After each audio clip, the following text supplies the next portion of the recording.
தந்தையும் மகனும் இல்லை என்றால் இன்றைக்கு திருப்புகழ் என்பதே நமக்கு கையிலே கிடைத்திருக்காது என்பதுதான் உண்மை. திருக்குறளை மறைமலை அடிகளார் இவருக்கு பாடம் சொல்லி தந்திருக்கிறார். பரிதிமார் கலைஞர் இவருக்கு ஆசிரியராக இருந்திருக்கிறார். ஆங்கிலத்திலும் திறமை பெற்றவராக விளங்கிய இவருக்கு டாக்டர் மில்லன், டாக்டர் ஸ்கின்னர் போன்ற பெரும் பெரும் தமிழறிஞர்களும் ஆங்கில அறிஞர்களும் இவருக்கு ஆசிரியராக இருந்ததன் விளைவு புறமான உணர்வு நிலை இருக்குல்ல, அது இன்றைக்கு இருக்கிற தமிழறிஞர்களுக்கு இருந்தால் இன்னும் தமிழும் தமிழ் இலக்கியங்களுடைய மேன்மை வரும் என்பது. தேவார ஒளிநீரில் போய் பார்க்கும்போது ஒரு 15க்கும் மேற்பட்ட வகையான திருநீரசு, பால் வெந்நீர் அப்படின்னு சொற்கள் மாத்தி மாத்தி என்னென்ன விதமான சொற்கள் இருக்கோ அதுல சிவாலயம் ஐயா அவர்கள் இந்த 15 வால்யூமையும் தன்னுடைய சொந்த பொருள் செலவுல ஒரு 60 லட்சம் ரூபாய் செலவு பண்ணி இந்த 15 வால்யூமே வெளிக்கொண்டு வராங்க. திருவாசகம் எங்க இருக்கு, நான் எங்க இருக்கேன், நான் போய் அதுக்கு உரை எழுத முடியுமா? பெரிய அறிஞர், ஆனா அதை தொட்டு உரை எழுதுவதற்கு எல்லாரும் அப்படி பயந்தாங்க. என்னடா பண்றது, முருக அடியார்கள் யார் யார் நமக்கு எப்படி கண்டுபிடிச்சு தொகுக்கிறது அப்படின்னு அவருக்கு ஒரு சங்கடம். சுந்தரர் உலா அப்படின்னு ஒரு புத்தகம் இவரோட கண்ணில் படுது. ஒரு முருகனையோ இல்ல சைவ சமயத்துல நிக்கிறவங்க யாரா இருந்தாலும் வாழ்க்கையில ஒரு முறையாவது இந்த வள்ளிமலைக்கு போயிட்டு வந்துடணும். இந்த செங்கல்வராய பிள்ளை தொட்டது பிறகுதான் எனக்கான நிலுவைத் தொகை மத்திய அரசாங்கத்துக்கு ஒரு 6 மாசமா போடல. முதல் நூல் திருத்தவுத்துறை தலவரலாறு எழுதி வெளியிட்டோம். 2வது நூல் வாசு செங்கல்வராய பிள்ளை அவருடைய நூல். அதுக்கு முன்னாடி அந்த தொகுப்பு நூலா 10 பேர் சேர்ந்து எழுதினோம். அப்புறம் 3வது என்னுடைய தனி நூலா மாமலர் நறுங்குழல் கொண்டலிடனுத்திளமணி பிறை நிலா வெறிப்ப வதன அம்போரு கத்து இடவள.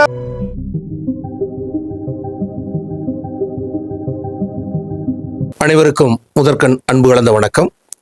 அங்குசம் சமூக நல அறக்கட்டளை யாவரும் கேளீர் தமிழியல் பொதுமேடை இன்றைய நிகழ்வில் படைப்பாளர் அரங்கமாக நடக்க இருக்கிறது. இந்த அரங்கத்திற்கு வருகையிருந்து சிறப்பு சேர்த்திருப்பவர் லால்குடி பா எழில்செல்வன் அவர்கள். லால்குடி பா எழில்செல்வன் அவர்கள் இளநிலையில் கணிதவியல் படித்தவர் தூய வளநாட் தன்னாட்சி கல்லூரியில். பின்னர் முதுகலை தமிழ் முடித்து இப்போது தூய வளநாட் தன்னாட்சி கல்லூரி தமிழியல் துறையில் அவர் ஒரு முனைவர் பட்ட ஆய்வாளராக ஆய்வு செய்து வருகிறார் என்பது குறிப்பிடத்தகுந்த ஒரு செய்தியாகும்.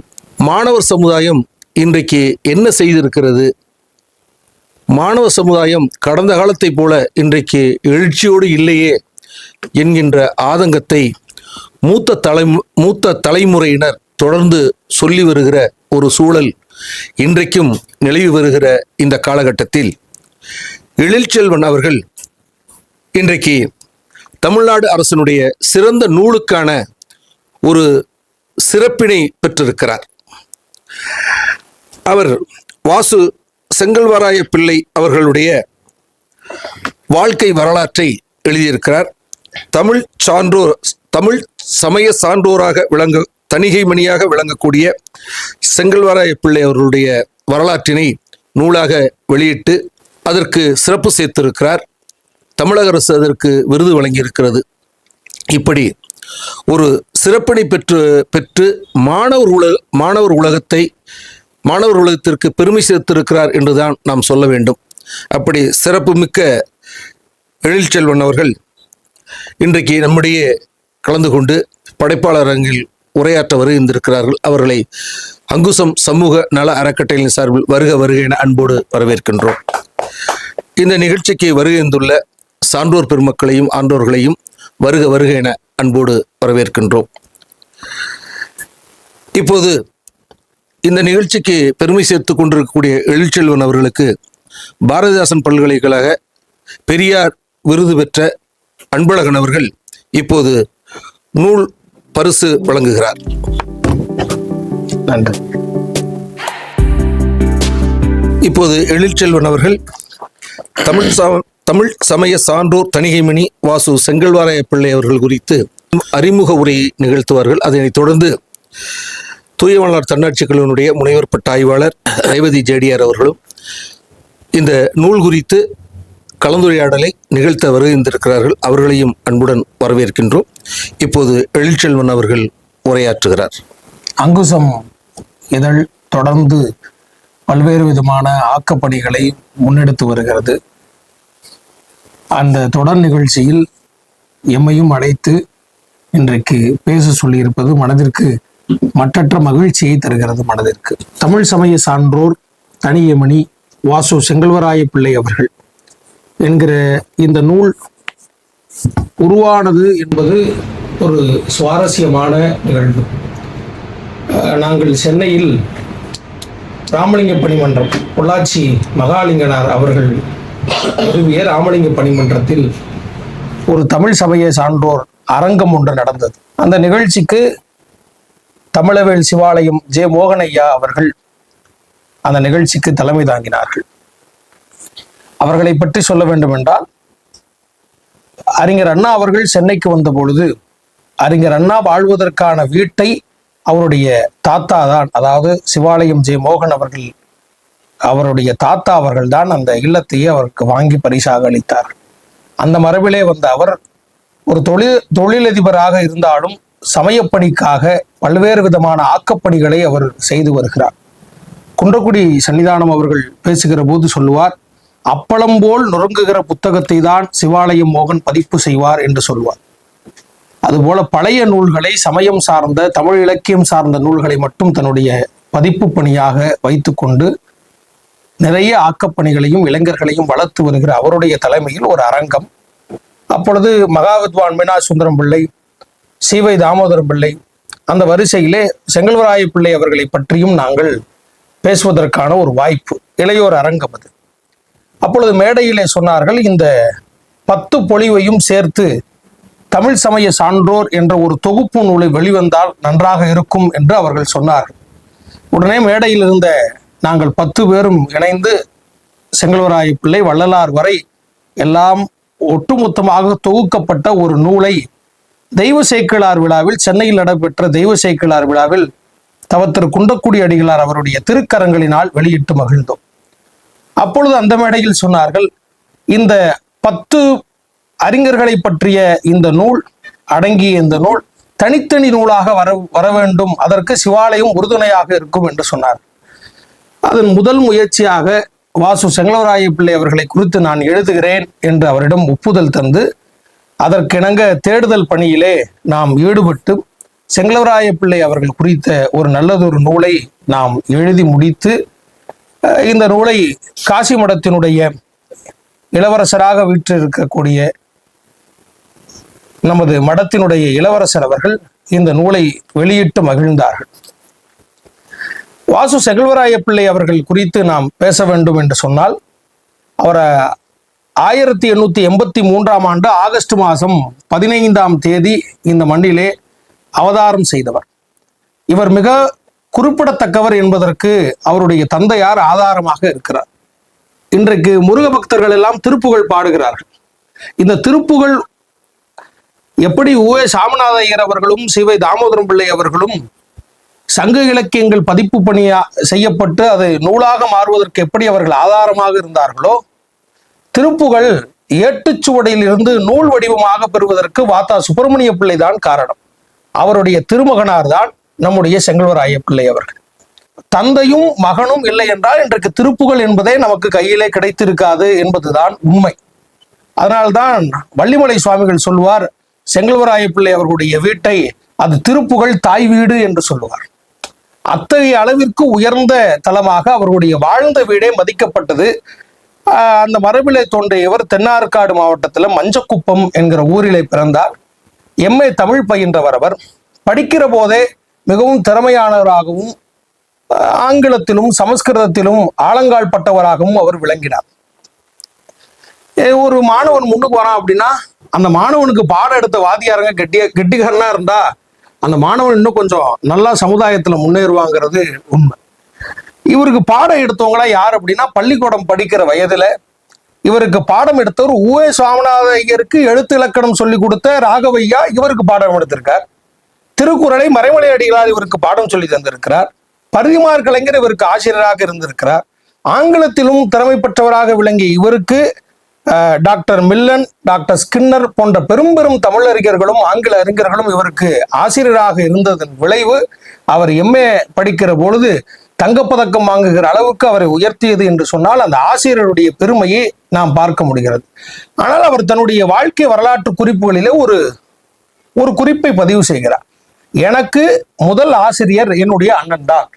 இன்னைக்கு நம்ம குழந்தைங்கள்லாம் விடுமுறை விட்டு போச்சு அப்படின்னா ஒரு ஸ்விம்மிங் கிளாஸ் இல்லை கேரம் போர்டு விளையாடுறதுக்கு எங்கேயோ ஒரு பக்கம் கொண்டு தள்ளுறோம்.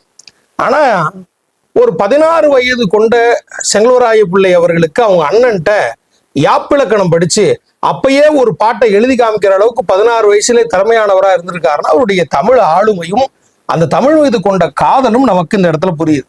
அவர் முதல்ல 16 வயதுல 1899 எழுதின முதல் பாட்டு இதுதான். கண்ணனும் வேதனும் போற்றும் முருகா கவின்மனையே விண்ணவர்கோன் தன்பதம் பெற செய்த செவ்வேளவனே பொன்னோடு வாகன் அளித்த குமார பெருநிதியே தன்னருளே பொலிதேவே தணிகை தயாநிதியே என்பதுதான் செங்கல்வராய பிள்ளை அவர்கள் எழுதிய முதல் பாடல். அதன் பிறகு இளமை பருவம் கடந்து அவர் பதிவுத்துறையிலே 25 ரூபாய் சம்பளத்துக்கு 1905 வேலைக்கு சேர்றாரு. வேலைக்கு சேர்ந்த பிறகு சார் பதிவாளராக ஓய்வு பெறுகிறார் 1938. அவருடைய குடும்ப அமைப்பு அப்படின்னு பார்த்தா 1907 அவருக்கு முதல்ல திருமணம் நடக்குது. அந்த அம்மாவின் பெயர் சிற்பி. சில நோய்வாய்ப்பட்ட காரணத்தால் அவங்க இறந்து போயிடுறாங்க. மறுபடியும் 1922 ஆரணங்கு அப்படிங்கிற ஒரு அம்மையாரை திருமணம் செய்யறாங்க. விதியினுடைய வசத்தினால அந்த அம்மாவும் இறந்து போயிடறாங்க. ஆனா அவங்களுக்கு ஒரு குழந்தை இருந்தது ஞான சக்தின்னு. அந்த குழந்தையும் சின்ன பிள்ளையிலே இறந்து போயிடுது. மூன்றாவதாக ஒரு திருமணம் நடக்கிறது 1930. ரொம்ப வலுக்கட்டாயமா அவங்க வீட்டுல எல்லாரும் கட்டாயப்படுத்தி அந்த திருமணத்தை செஞ்சுக்க சொல்றாங்க. அப்ப செஞ்சுக்கிறாங்க. அவங்க பேர் தான் சாரதா. அவர்களுக்கு பிறந்தது 3 குழந்தைகள். ஞானபூரணி, சசிவள்ளி, தணிகை நாயகன் என்ற 3 குழந்தைகளை அவர் பெற்றெடுக்கிறார். இந்த 3 குழந்தைகள் தான் இன்றைக்கு சமுதாயத்திலே வாழ்ந்து வருகிறார்கள். அதுலயும் குறிப்பா இன்னைக்கு ஞானபூரணி அப்படிங்கிறவங்க இல்லை. ஆனா நம்ம இந்த நூலை எழுதுறதுக்கு நமக்கு ரொம்ப உதவியா இருந்தது சசிவள்ளி என்கிற அவருடைய ஒரு பொண்ணு. அவருடைய பையன் தணிகை நாயகன் இன்னைக்கும் இருக்கார். அவங்களுக்குமே வயசு 80 கடந்து போச்சு. இன்னைக்கும் அவர்கள் சென்னையிலே வாழ்கிறார்கள். சசிவள்ளி அம்மா அவர்கள் கூட உலக தமிழாராய்ச்சி நிறுவனத்திலே பணி செஞ்சவங்க. தன் அப்பாவை போலவே தேவாரத்திற்கு ஒளிநெறி எப்படி செங்கல்வராய பிள்ளை அவர்கள் செஞ்சாங்களோ அந்த பணியை திருப்புகளுக்கு ஒளிநெறிய சசிவள்ளி அம்மா அரசாங்கத்தினுடைய உதவினால செஞ்சு முடிச்சாங்க. தன் தந்தையினுடைய வழியில நின்று இன்றைக்கு வரைக்கும் அப்படியே அந்த ஒழுக்க நிலை மாறாமல் வாழ்ந்து வருகிறார்கள். அவர்களை சந்திக்கிற போது மனதிற்கு ரொம்ப ஆனந்தமாக இருந்தது. அவர்கள் கிட்டத்தட்ட வயது இன்னைக்கு 87 இருக்கும். அந்த அம்மாவுக்கு தன்னந்தனி ஆளாக கணவன் இல்லாது குழந்தை இல்லாது தனியாக வாழ்ந்து வருகிறார்கள் அப்படின்னு நினைக்கும் போது கொஞ்சம் மனது கஷ்டமா தான் இருக்கு. அந்த குடும்ப நிலைமை இந்த செங்கல்வராய பிள்ளை அவர்களுக்கு நீங்க பாத்தீங்க அப்படின்னா தணிகைமணி ராவ் பகதூர் செங்கல்வராய பிள்ளை என்று எழுதுவார்கள். இந்த தணிகைமணி ராவ் பகதூர் செங்கல்வராய பிள்ளை கழக வெளியீடு புத்தகங்கள்ல இன்னும் கொஞ்சம் கூடுதலா என்ன போட்டிருப்பாங்கன்னா டாக்டர் தணிகைமணி ராவ் பகதூர் செங்கல்வராய பிள்ளைன்னு எழுதியிருப்பாங்க. நான் இந்த நூல்ல அது முத்தாய்ப்பான 3 பட்டங்கள்னு நான் குறிப்பிட்டிருப்பேன். இந்த டாக்டர் அப்படிங்கிற பட்டம், இந்த தணிகைமணி என்கிற பட்டம், இந்த ராவ் பகதூர் என்கிற பட்டம். இந்த ராவ் பகதூர் பட்டம் யாருக்கு கொடுப்பாங்கன்னா அன்னைக்கு ஆங்கில அரசாங்கத்துக்கு கீழே வேலை செஞ்சப்போ ஒரு சார் பதிவாளராக இருந்தப்ப யார் ஒருத்தவங்க சரியா வேலை செய்யறாங்களோ திறமையானவங்களாங்க இருக்காங்களோ ராவ் சாஹிப் விருதும் அதன் பிறகு ராவ் பகதூர் விருதும் கொடுப்பாங்க. அப்ப தன்னுடைய வேலையில அவர் ரொம்ப நேர்மையாகவும் சரியாகவும் இருந்திருக்கார். இவருக்கு நாள் குறிப்பு எழுதுற பழக்கம் இருக்கு. அதனால நான் இன்றைக்கு இரவு 7:30 மணி வரை அலுவலக வேலை முடித்து என் வீடு வந்து சேர்ந்தேன் அப்படின்னு எழுதுவார். அப்ப அந்த மாலை நேரத்தையும் கடந்து தன்னுடைய வேலையிலே நேர்மையாக இருந்தவர். அதனால அவருக்கு ராவ் சாஹிப் ராவ் பகதூர் என்கிற பட்டங்களை ஆங்கில அரசாங்கம் கொடுத்து மகிழ்ந்தது. இந்த தணிகைமணி அப்படிங்கிற பட்டத்தை யார் கொடுத்தாங்க அப்படின்னா 1943 ஒரு திருப்புகழ் மாநாடு நடக்குது. அந்த மாநாட்டில் சூரியனார் கோயில் ஆதீனமாக விளங்கிய தவத்திரு மீனாட்சி சுந்தர தேசிகர் அவர்களுடைய அருளாணையின் வண்ணம் அவருடைய திருக்கரங்களினால் தணிகைமணி என்கிற பட்டத்தை அவருக்கு வழங்குறாங்க. மூன்றாவதாக இந்த டாக்டர் பட்டம். இந்த டாக்டர் பட்டத்தை பத்தி நம்ம சொல்லணும் அப்படின்னா இந்த டாக்டர் பட்டத்தை வாங்கி கொடுத்தது இன்னைக்கு தமிழ் நூல்கள் இவ்வளவு நூல்கள் நமக்கு கையில கிடைக்குது அப்படின்னா அதுக்கு கழக வெளியீடு ரொம்ப முக்கியமா. அந்த பதிப்பகத்தாரை நம்ம என்னைக்குமே மறந்துடக்கூடாது. அவருடைய பங்கு தமிழ் இலக்கிய வரலாற்றுல ரொம்ப மிகவும் முத்திரை பதிக்க வேண்டிய ஒன்று. அதுல இருந்த அன்றைய அதனுடைய நிறுவனராக விளங்கிய வா சுப்பையா பிள்ளை அவர்களுடைய அரிய முயற்சியில இவருக்கு முதல்ல என்ன திட்டமிடுறாங்க அப்படின்னா அண்ணாமலை பல்கலைக்கழகத்துல கூட்டிட்டு போய் ஒரு டாக்டர் பட்டம் வாங்கி கொடுக்கலாம் அப்படின்னு ஒரு ஆசைப்படுறாரு. சரின்னு உடனே முத்தையா செட்டியார்கிட்ட போய் பேசி இவருக்கு டாக்டர் பட்டம் கொடுக்கலாம் நம்ம பல்கலைக்கழகத்துல ஏன் கொடுத்தாங்கன்னா தேவார ஒளிநீர்னு ஒரு அரிய பணி செய்யறாரு. அதை பத்தி நம்ம பின்னாடி பேசுவோம். அந்த தேவார ஒளிநீர் எல்லாம் பண்ணியிருக்காரு. இதெல்லாம் யாரும் செய்ய மாட்டாங்க, அவர் நம்ம கொடுக்கலாமே சரின்னு முத்தையா செட்டியார் ஒத்துக்கிட்டார். உடனே நாவலர் நெடுஞ்செழியன் அன்றைக்கு கல்வித்துறை அமைச்சராக இருந்தவரை போய் பாக்குறாங்க. அவருடைய ஒப்புதலும் கிடைச்சு என்ன பண்றாங்க, நாவலர் அன்னைக்கு கல்வித்துறை அமைச்சராக இருந்தவர் இவருடைய இல்லத்திற்கு வந்து ஒப்புதல்லாம் தந்துட்டு போறாங்க. அதற்கான புகைப்படங்கள் கூட நம்மள்ட்ட இருக்கு. ஆனா ஏதோ ஒரு காரணத்தினால அண்ணாமலை பல்கலைக்கழகத்துல இவருக்கு டாக்டர் பட்டம் கொடுக்கல. அப்புறம் யார் மறுபடியும் கொடுத்தாங்க அப்படின்னா, மறுபடியும் அவருடைய சுப்பையா பிள்ளை அவருடைய அரிய முயற்சினால மதுரை பல்கலைக்கழகம் போய் அன்னைக்கு துணைவேந்தராக இருந்த தோப்போ மீனா சுந்தரன் அவர்கள்ட்ட போய் வேண்டிக்கிட்டு 1969 இவருக்கு டாக்டர் பட்டத்தை சர்தார் உஜல் சிங் ஆளுநராக இருந்தபோது அந்த பட்டத்தை அவருடைய திருக்கரங்கள்னால இவருக்கு வழங்கி டாக்டர் தணிகைமணி ராவ் பகதூர் செங்கல்வராய பிள்ளை என்கிறத இவருக்கு பெயராக சூட்டி மகிழ்ந்தார். இப்ப நம்ம ஏன் இவருக்கு டாக்டர் பட்டம் கொடுக்குற அளவுக்கு இவர் என்னென்ன வேலைகள் செஞ்சுட்டாங்க அப்படின்னா, அவருடைய படைப்புகளை பார்க்கும்போது நம்ம உள்ள போய் பார்க்கும்போது தெரியும், தன் வாழ்க்கையில ரொம்பவும் ஒழுக்க சீலராக வாழ்ந்திருக்கிறாரு. காரணம் என்ன அப்படின்னா, அவங்க பொண்ணுகிட்ட பேசும்போது கூட எனக்கு சொன்னாங்க, நான் கிட்டத்தட்ட ஒரு 60 வயசுல அந்த அம்மா பிறந்திருப்பாங்கன்னு நினைக்கிறேன். நாங்க போய் நின்று விளையாடுவேன், பயன் இல்லாத வேலைன்னு துரத்தி விட்டுருவாராம் அந்த குழந்தைங்களை, பக்கத்துல வராது. யாராவது வீட்டுக்கு பார்க்க வந்தா கூட பார்த்து முடிச்சுட்டு போனதுக்கு அப்புறம் 10 நிமிஷம் வீணா போச்சுன்னு சொல்லுவாராம். ஏன்னா எழுத்து பணி தடைப்பட்டு போச்சு. காலையில எழுந்திருக்கிறது, திருநீர் பூசுறது, 10 மணி வரைக்கும் ஆய்வு பணி செய்யறது, மறுபடியும் குளிக்கிறது, மறுபடியும் பூஜை செய்யறது, மறுபடியும் பாராயணம் செய்யறது, ஆய்வு பணி, இது மட்டுமே தன்னுடைய வாழ்க்கையாக அவர் இருந்திருக்கிறாரு. 88 வயசு வரைக்கும் வாழ்ந்த அவர் 88 வயசு வரைக்குமே உழைச்சிருக்கிறாரு அவர். அதற்கு நம்ம உள்ள போய் பார்க்கும்போது நிறைய விஷயங்கள் நமக்கு புரிய வரும். இவர் பல அறிஞர்களோட தொடர்புல இருந்தாரு. குறிப்பா சொல்லணும் அப்படின்னா, ஊவே சாமிநாத ஐயர் அவர்களுடைய இவருக்கு இருந்த நெருக்கத்தை நம்ம கட்டாயமா சொல்லியே ஆகணும். ஊவே சாமிநாத ஐயர் அவர் மரணப்படுக்கையில நோயுற்று கடக்கும் போது இவர் போய் நம்ம செங்கல்வராய பிள்ளை அவர்கள் போய் பார்க்குறாங்க. பார்க்கும்போது என்ன பண்றாங்க, ஊவே சாமிநாத ஐயர் வந்து செங்கல்வராய பிள்ளை அவருடைய கையை பிடிச்சுக்கிட்டு திருப்புகளை தேடி தேடி கண்டுபிடிச்ச கையில் இது அப்படின்னு 2 கையை வாங்கி விடி கல்ல ஒத்திக்கிட்டு வணங்கினாங்களாம்.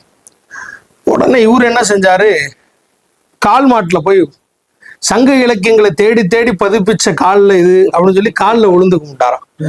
அப்படின்னு அந்த அறிஞர்களுக்கு மத்தியில வயது வித்தியாசம்லாம் இல்லை. செங்கல்வராய பிள்ளை அவர்களை விட இவருக்கு வயசு கூட இருந்தாலும் அந்த தமிழ் பணியை செய்கிற போது ஒரு அந்த பரஸ்பரமான உணர்வு நிலை இருக்குல்ல, அது இன்றைக்கு இருக்கிற தமிழறிஞர்களுக்கு இருந்தால் இன்னும் தமிழும் தமிழ் இலக்கியங்களுடைய மேன்மை வரும் என்பது நிச்சயமான ஒண்ணு. ஞானசம்பந்தரும் திருநாவுக்கரசரும் மாறி மாறி அந்த கதவு திறக்கிற பாடினதை விட உன் பக்தியில தான் சிறந்தது, என் பக்திலாம் சிறந்தது, 80 வயசு தாத்தாவும் ஒரு 9 வயசு குழந்தையும் போட்டு போட்டு பேசிக்கிட்டது மாதிரிதான். இப்போ வாசு செங்கல்வராய பிள்ளை எழுதின நூல்கள் சொன்னீங்க, அதுல அந்த தேவார ஒளிநெறி அவருடைய அந்த பணியை பத்தி கொஞ்சம். தேவார ஒளிநெறி அப்படிங்கிறது அவருடைய வாழ்க்கை பணின்னே சொல்லணும் நம்ம. ஏன்னா ஏறத்தாழ ஒரு 39 ஆண்டுகள் இந்த தேவார ஒளிநெறி உருவாகிறதுக்கு அவர் தன் வாழ்க்கையை அர்ப்பணிச்சுக்கிறார். நம்ம ஒரு சொல்லுக்கு ஒரு பொருள் இருக்கு அப்படின்னா அது ஆங்கிலத்துல நம்ம டிக்ஷனரின்னு சொல்லுவோம், தமிழ்ல அகராதின்னு சொல்லுவோம். நிகண்டுகள் நம்மள்ட்ட அப்பையிலேருந்தே இருக்குது. நிகண்டுகள் நிகண்டு எடுத்துக்கிட்டா அந்த சொல்லுக்கான வரலாறு ஒரு என்சைக்ளோபீடியா அப்படின்னு சொல்லலாம். தீசாரஸ் அப்படிங்கிற அமைப்புல ஒரு அந்த சொல்லுக்கான எதிர்ப்பதம், அந்த சொல்லுக்கான சொற்றொடர் எல்லாமே இருக்கும். யாருடைய துணையுமே இல்லாம எப்படி 12 திருமுறை இருக்கு இல்லையா சைவ சமயத்துல, முதல் 3 திருமுறை ஞானசம்பந்தருடைய தேவாரம், அடுத்த 3 திருமுறை திருநாகர் சுவாமிகளோடது, அடுத்து சுந்தர பெருமானோட அப்படி வரும் இல்லையா. இதுல 9ஆம் திருமுறை வரைக்கும் திருவிசைப்பா வரைக்கும் இவர் என்ன பண்ணியிருக்கிறாருன்னா அது ஒரு தீசாரசுன்னு சொல்லலாம், இல்ல ஒரு அகராதி நிலை அப்படின்னு நம்ம சொல்லலாம். சொற்களஞ்சியம்னு சொல்லலாம். ஒரு சொல் இருக்கும். இப்ப ஞானசம்பந்தர் மான் அப்படிங்கிற சொல்ல பயன்படுத்தி இருக்காருன்னா ஞானசம்பந்தர் எங்கெங்கெல்லாம் மான்னு சொல்லியிருக்காருன்னு பதிவு செய்வார். இப்ப இறைவனுடைய திருவேடம்னு ஒரு தலைப்பு கொடுத்திருப்பார். அப்படின்னா இறைவன் என்னென்ன மாதிரியான வேடங்கள் தரிச்சுக்கிட்டு வந்தான், அவன் புலித்தோல் அழிஞ்சிருந்தான் அப்படின்னு ஞானசம்பந்தருடைய ஒட்டுமொத்த பாடல்கள்ல இருந்து கண்டுபிடிச்சு கொடுத்திருப்பார். அது மாதிரி திருநாவுக்கரசருடைய ஒளிநெறிக்கு போனோம்னா அங்க கண்டுபிடிச்சு கொடுத்திருப்பார். அது போல சுந்தரர் கண்டுபிடிச்சு கொடுத்திருப்பார். இது என்ன சொல்லும் அப்படின்னா, இந்த தேவார ஒளிநெறியை நம்ம படிச்சுக்கிட்டோம் அப்படின்னா நம்ம எல்லா பாட்டையும் படிக்கிறது கஷ்டம் இன்னைக்கு இருக்கிற கால சூழல்ல. நம்ம தேவார ஒளிநெறியை ஒரு ஆய்வு நோக்குல நம்ம சிந்திச்சு என்ன இருக்குன்னு தெரிஞ்சுக்கிட்டா ஞானசம்பந்தர் காலத்துல வாழ்ந்த விலங்கினங்கள் தெரிஞ்சுக்க முடியும், ஞானசம்பந்தர் காலத்துல வாழ்ந்த தாவரங்கள் என்ன இருந்துச்சுன்னு தெரிஞ்சுக்க முடியும், மரங்கள் என்ன இருந்துச்சுன்னு தெரிஞ்சுக்க முடியும். இன்னைக்கு திருநீர் அப்படின்னா போய் அகராயில பார்த்தா திருநீர்னா 1-2 தான் தருவாங்க. ஆனா இவரு ஞானசம்பந்தருடைய அந்த தேவார ஒளிநீர்லாம் போய் பார்க்கும்போது ஒரு 15க்கும் மேற்பட்ட வகையான திருநீர், பால் வெந்நீர் அப்படின்னு அந்த சொற்கள் மாத்தி மாத்தி என்னென்ன விதமான சொற்கள் இருக்கோ அதெல்லாம் கண்டுபிடிச்சு தந்திருக்காருன்னா அதுக்கு பின்னாடி எழுதின அந்த அணிந்துரை பதிப்புரை எல்லாம் படிக்கும் போது அவங்க என்ன சொல்றாங்க, ஒரு பல்கலைக்கழகம் இணைந்து ஒரு 10 பெரும் பேராசிரியர்கள் செய்ய வேண்டிய வேலையை ஒரு தனி ஒரு மனிதனாக இருந்து 39 ஆண்டுகள் இந்த தேவார ஒளிநெறிக்காக அவர் வாழ்க்கையை அர்ப்பணித்திருக்கிறார். 88 வயதுல அவர்கள் பெண்ணு எனக்கு சொன்ன செய்தி என்ன அப்படின்னா, எங்க அப்பா ஒரு ஓம் போல மாறிட்டாரு, இப்படி கூனி குறுகி போயிட்டாரு. 87 வயசுல திருவிசைப்பா சொல்லிக்கிட்டே இருப்பாரு, சொல்ல சொல்ல ஒருத்தவங்க எழுதுவாங்க. எழுதின பிறகு 87 வயசுல மறுபடியும் அதை வாங்கி படிப்பாரு. படிச்சதுக்கு அப்புறம் அது பிரிண்ட் போகும். பிரிண்ட் போனதுக்கு அப்புறம் மறுபடியும் அந்த 87 வயசுல கொண்டு வர சொல்லுவாராம். மறுபடியும் அதை படிச்சு பார்த்துட்டு 2 தடவை பிழை திருத்தம் அவரே செஞ்சு அகரவரிசை, இப்ப இந்த சொற்கள்லாம் இருக்க எளிமையா போட்டுற மாட்டார், ஒவ்வொன்றையும் அகரவரிசைப்படுத்தி இருப்பார், தலைப்பு அகரவரிசைப்படுத்தி இருப்பார், அதுல சொல்லப்பட்ட பதிகங்களை முன்னட்டையில குறிப்பிட்டிருப்பார். இந்த அளவுக்கு தெளிவாக, அதான் ஒரு 10 அல்லது 20 பேர் சேர்ந்தா கூட இன்னைக்கு உருப்படியா செய்வாங்களான்னு தெரியாது. ஆனா ஒரு தனி ஒரு மனிதனாக இருந்து யாருடைய துணையுமே இல்லாது அவர் செய்திருப்பது என்பது அது ஏதோ ஒரு திருவுருள் திட்டங்கிற மாதிரி கடவுளுடைய ஆசீர்வாதத்தினால் அதை செய்திருக்கணும் அப்படின்னு தான் நாம நம்புறோம்.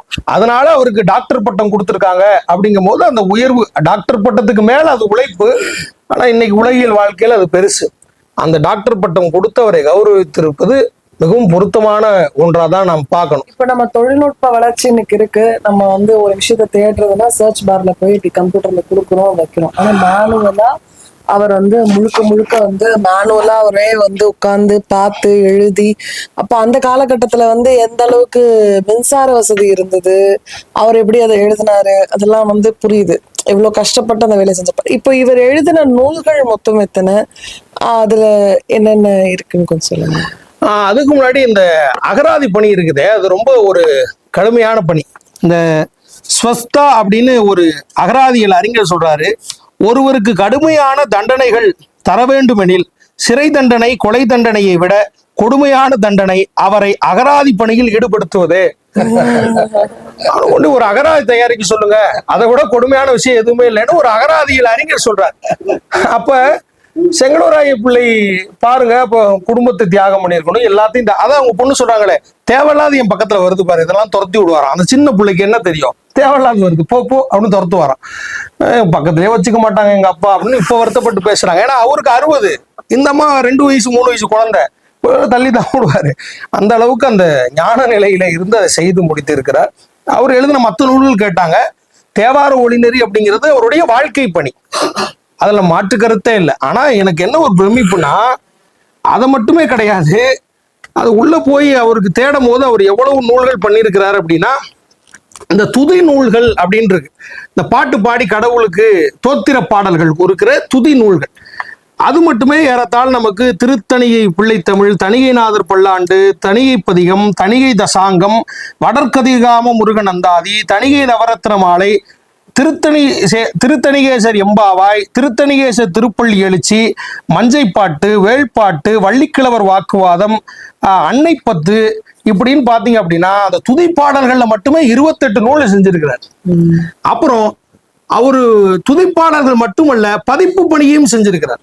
பதிப்பு பணிக்கு சுந்தர விலாசம் என்கிற ஒரு நூலையும் உபதேச காண்டம் என்கிற நூலையும் அவர் தன் வாழ்க்கையிலே பதிப்பித்த நூல்கள். அது அவர் நல்ல ஆங்கிலத்திலும் புலமையானவர், சமஸ்கிருத அறிவும் அவருக்கு இருந்ததுனால காசி மகாத்மியம் அல்லது சிம்மகத்வஜன் கதை அப்படிங்கிற ஒரு வடமொழி நூலை மொழிபெயர்த்திருக்கிறார். திருத்தணிகை புராண சுருக்கம் என்று ஒரு நூலை மொழிபெயர்த்திருக்கிறார். காலனை கட்டி அடக்கிய கடோர சித்தன் கதை என்கிற நூலையும் அவர் மொழிபெயர்த்திருக்கார். இது ஒரு மொழிபெயர்த்த நூல்கள். அந்த வாழ்க்கை வரலாற்று நூல்கள் இருக்கு. வாழ்க்கை வரலாற்று நூல்கள் இவருடைய அப்பா, அவருடைய வாழ்க்கை வரலாற்றை திருப்புகழ் பதிப்பாசிரியர் அப்படின்னு அவருடைய வாழ்க்கை வரலாற்றை இவரே எழுதுறாரு. தன்னுடைய வாழ்க்கை வரலாற்றை ஒரு முழுசா எழுதி முடிக்கல, பாதி வரைக்கும் எழுதுறப்பயே அப்புறம் விட்டுட்டாங்க. அதுக்கப்புறம் அவங்க பொண்ணு பையன்லாம் சேர்ந்து மீதி எழுதுனாங்க. அதையும் நம்ம இதுல சேர்த்துக்கலாம். அது போல தனிப்பாடல்கள் நிறைய எழுதியிருக்காரு. அது போல சிவ அடியார்களை சிந்திக்கிற பாடல்கள் அப்படின்னு ஒரு தனி பட்டியல் நம்ம தரலாம். மதுரை சொக்கநாதர் 64 திருவிளையாடல், 63 துதிப்பா, சுந்தரமூர்த்தி சுவாமிகள் சரித்திர சுருக்கம், சுந்தரமூர்த்தி சுவாமிகள் சரித்திர சுருக்கம் அனுபந்தம், சச்சிதானந்த கலிவெண்பா, ஞானசம்பந்த பிள்ளைத்தமிழ்.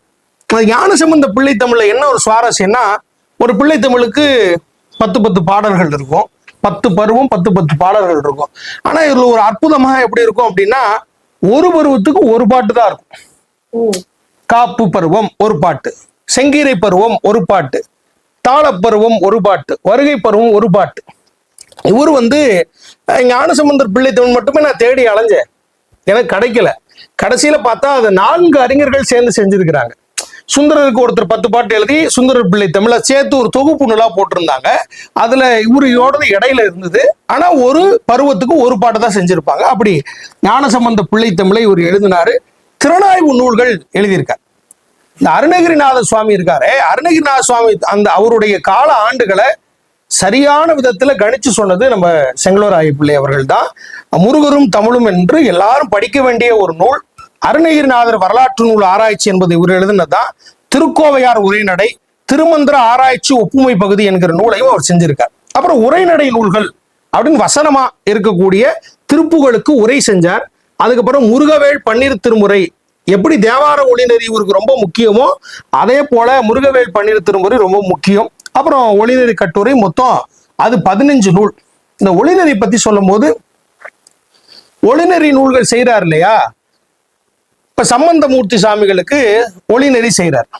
சம்பந்தர் 1, சம்பந்தர் 2, சம்பந்தர் 3, அது ஒரு 3 வால்யூம். இப்ப இந்த 3 வால்யூமை படிக்கிறதுக்கு சிரமப்படுவான்னு ஒரு யோசிச்சிருப்பார் போல. அதனால என்ன பண்றாரு, தேவார ஒளிநெறி கட்டுரைன்னு ஒண்ணு எழுதுறாரு.